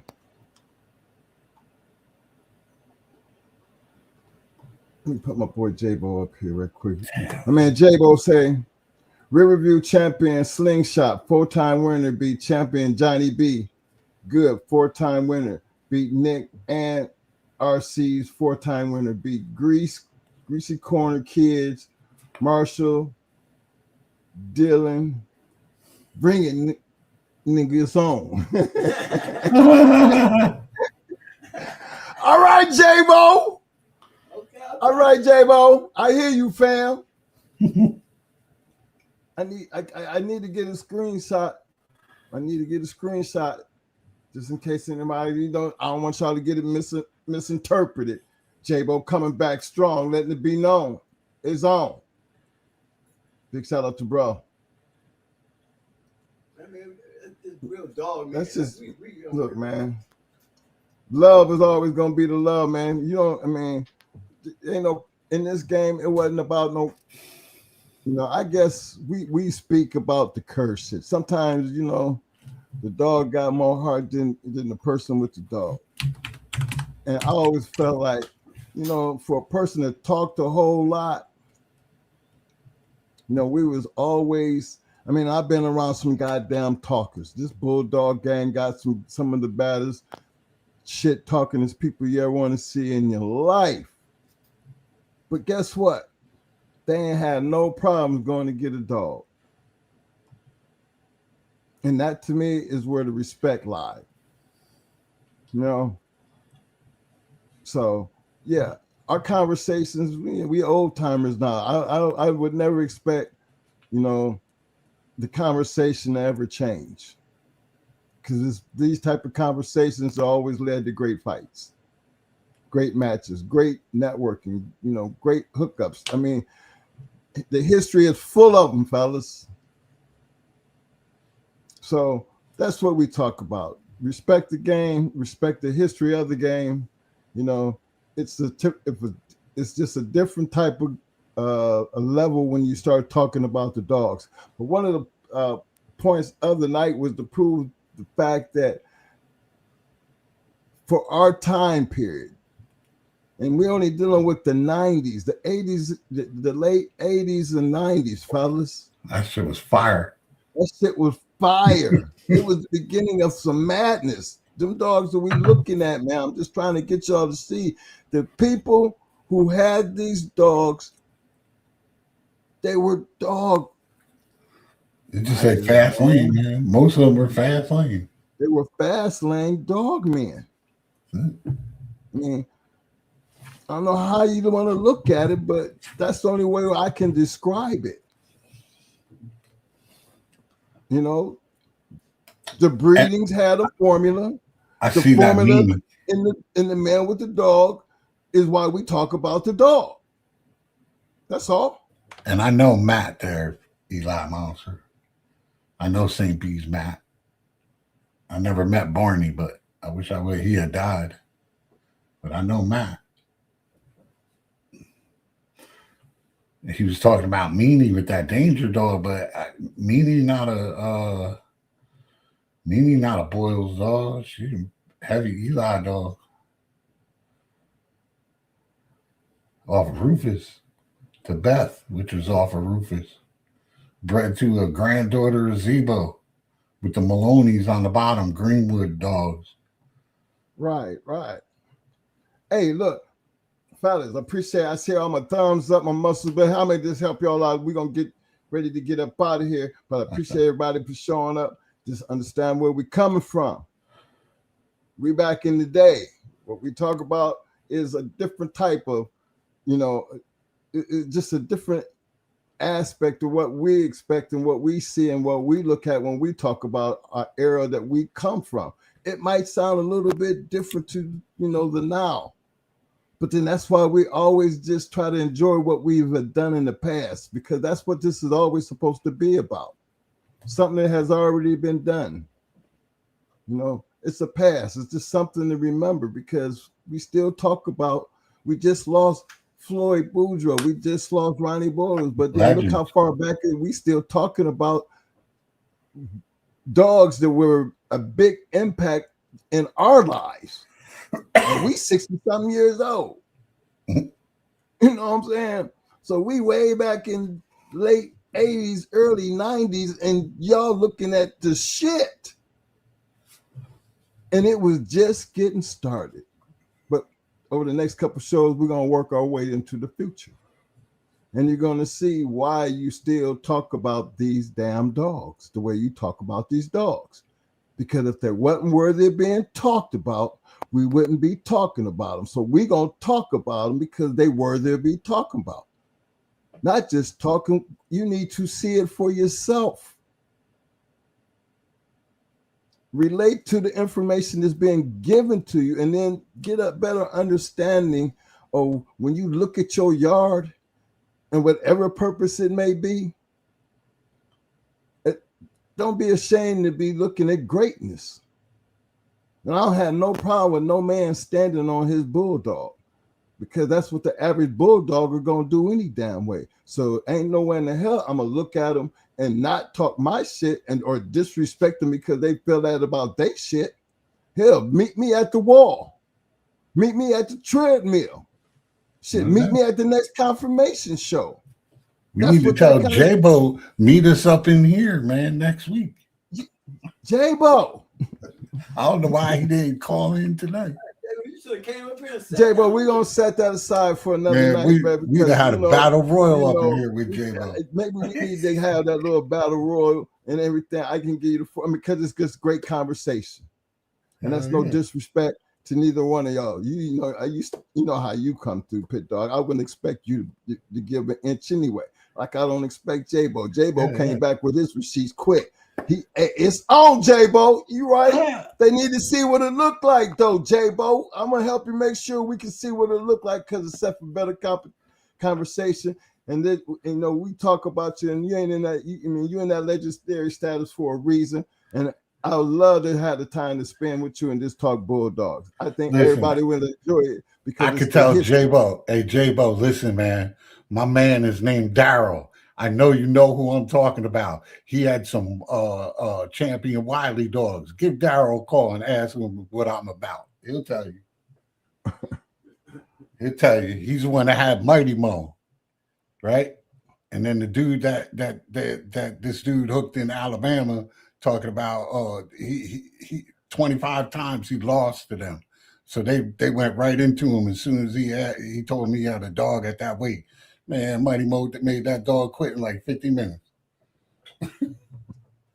It's supposed to be some game dog.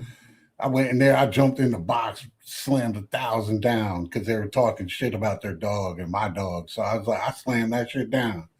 That was the one off of Wiley bred to Patrick Serena. That's Patrick Serena. You know the dog I'm talking about? All that La Bamba, Cheryl Teagues. Her mom was Rick Rude's littermate sister, bred to La Bamba. So it was double La Bamba with Cheryl Teagues. Bred to Wiley. That's what made Mighty Mo. And we crushed them dudes, man. Made that dude quit in like 50 minutes. And none of them, they all shut up. They all shut up. To my man J-Bo. J-Bo said he told you. He said he told him already. Pit Dog. You see his comment? That's why I'm quiet. He told you. J-Bo said he must don't know I'm playing with y'all long walk.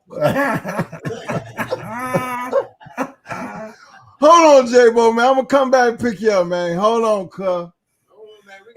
We gotta come back and get J-Bo. Y'all better get J-Bo off that corner, man. Look, I gotta go get J-Bo. J-Bo said that's why I'm quiet. Yeah, God. We're on the way to get you, J-Bo. Looking forward to it, fam. Hey, y'all. Hey, really appreciate everybody for showing up, showing out, enjoying. It's just good to be back to talking Bulldogs. So we're gonna do our best to do what we do. See y'all Tuesday. But before I get up out of here, show me some love. Give me some damn thumbs up, thumbs up, thumbs up, thumbs up. Muscles.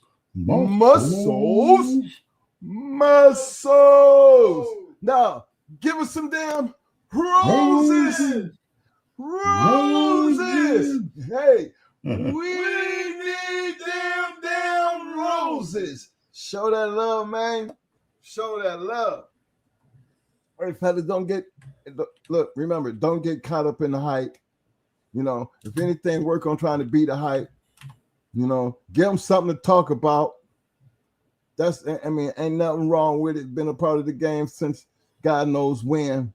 Respect the game, because that's the only way the game gonna respect you. Don't just talk a bunch of shit, be about that shit. Where we stand on that. Don't talk about it, be about it. Yeah, it's all right to talk, but sooner or later the talking gonna stop, cuz. We just gonna have to see. I'll let the dog do the talking. Let the dogs do the talking. But we them old school dudes, so we gonna bite down and we gonna bite hard and ain't no curl over here. and we can still respect each other along the way. And if y'all getting nothing out of our conversation, this ain't arguing. This is bulldogging. We all entitled to our points. It's bulldogging at its finest. Bulldogging at its finest. That's how it was in the 80s. Yes, sir. I said 80s, 90s, even into the 2000s. Got a little scary in the 2000s because shit got hot. In 1999, it was on full-fledged on go. I was running. What you talking about, man? I went to a few of them where I was running. Man, what? Look it up. Tom's River, man. Tom's River. I was gone. Man, look, look. I had to pull out the Marine skills on that one, bro. In the 2000s, by the time we got out of the 99s in the 2000s, it was on full go. So I even came down here, man, and had to run. Look, in Florida, in Ocala. Man, I think it was to them time periods where all the shit that was going on. Remember, that's us almost 20 plus years, man, of just straight bulldogging. That's a lot of damn years, man. I mean, it don't seem that long if you really think about it. And we're sitting here talking about the 1988s and 89s. Remember, we had just got in the game in 82. Like we was back in Ohio around that 89, 90 time period. And then shit from all the way through the 90s. And then you here in Florida in the late 90s. The early 2000s, man, that's 20 years of my life just went by like, damn. And it's like I can remember it like it was yesterday. Yeah, I agree. And what, we 20-something plus years later? At least 20 years later from the last, 2008? Almost 30 years. Yeah. 30, I mean, goddamn. But it's just great conversation, man. And then again, it's being able to talk about the past and understand everybody's future. I mean, we're not young to this anymore. So the way we look at the future when it comes to bulldogging, people just, they forget the fact that we come from a different era. And things wasn't as popular now as it was for us back then. But that don't take away from the quality of the dog. I'm always going to believe longer there's going to be bulldog and dog, man, there's going to be great dogs. Might not be as abundant as it used to be, but then again, maybe that's a good thing. Because when it get like that, it needs to go back to where it all began. Where there ain't nothing that needs to be talked about. And then that's the joy of understanding and loving the game, regardless of what side of the line that you play on. If you're going to be at it, try to be the best you can be. I'm going to give a big shout out to my man, MB4 Fire. Love you, fam. You always come through and do what you do, baby. Consistency. That's all I'm talking about. He's straight consistent. And big shout out to my man, Small Time Kennels with the Roses. Another consistent one. Look, fellas, there's still 46 people in there. Might have had maybe all 10 people. Big shout out to Cosmic Cal. I seen you, fam. All you guys for showing up, showing out. Keep doing what you do. And we're going to keep trying to do what we do. And if, however you do it, try to be the best at what you're doing, man. And don't be no cur about it. You know what I'm saying? I think just a reminder, and I'm going to ask another dog, man. Hey, Snipe. Yeah. Do you think a dog can feel your fear? Yeah. You you believe that too, don't you? Hell yeah. It definitely feels how you feel, man. You give off a vibration, man. That dog can feel that shit. Yeah, and dog know you well enough if you right. The dog. Now I know our guard dogs be like that because they know they have this way of sensing certain things. That's probably why dogs have this certain sense about when people are gonna have a seizure or some shit. So we always felt like the dog, you never wanted to show fear around your dog. You know what I mean? we always felt like, and maybe we crazy, you know, the confidence level was at an all-time high. We're going to go up in here and we're going to smash the smile. You know what I mean? Exactly. All the way up to that time period, we on smash mode. I'm still on it. Even he's long dead and gone, I'm still on it. You know what I'm saying? And you know, you feel me where I'm going with that. You know what I'm saying? Yeah. I ain't no fear. Ain't nobody scared of shit. And you know, and maybe that's just the confidence that it takes to do what it takes to do, trying to be what you're trying to be. You're gonna see if you got the real shit. If you got the real shit, there's no reason why you shouldn't be able to believe into the fullest, regardless of what you're doing and how you're doing. But I'm you not better going always to Joe Smuckatelli. You know what I'm saying? Scary man can't win. So I feel like you better always help me out here, Mo. I said you better always scratch the wind. Now tell them, Snap, you better know what it means. You better know it. You better act like you know what we talk about. I know it. Yeah. Well, let me get this thing going in here. Let me get this. Hey man, I really appreciate everybody for showing up though. Hey, Snipe, you can always come. Like, tell Snipe, he's always welcome, man. Snipe, Mo said you're always welcome. He said you need to come up here more often. Stop sitting down in there. I hate you pecking and typing, man. So sometimes, man, Tuesday nights is tough. But Friday nights, I try sometimes, man. Man, it's always a pleasure. It's always a pleasure, though. No doubt, man. God bless. Big shout out to again my brother J Bo out there. I look forward to. Hey J Bo, you always got a home, fam. Tell J Bo he's back on the bus. Look, I done picked you up, man. Pick you up. I want everybody to see J Bo was gonna got back on the bus because I want to have him on the show, and we're gonna just sit back, and I'm gonna open it up the platform for everybody so y'all can all just join in, because networking, you know, and having these type of conversations is fun, and it's a whole lot better than sitting back, you know, pointing fingers and talking about this and, you know, things that don't have nothing really to do with what we do anyway. So just do a change in action. It's always good to just do what we love doing. That's bulldog. So until Tuesday, man, y'all stay safe. Keep showing the love. Don't forget to water them dogs, check them cameras, check them chains. And until Tuesday, I'm going to be saying, you got anything you want to say before you get out of here, Mo? Because, you know, let me get Mo back here. It is what it is. You still on, man? Yeah, it is what it is. That's all I got to say. Let it be. J-Bo, you back on the bus, baby. You back on the bus. I won't hear you standing out there on the curb no more. I ain't passing, man. I ain't passing. So you can come up here and hang out with me now. And let's have some fun. I'm looking forward to seeing all y'all on here. You too, Snotty. I mean, it's gonna be one hell of a conversation. You know, it's gonna just be, because we know so many people, and I think they would just love to hear the conversations. I'm out of here. Peace. Peace. One love. One. Always, fam.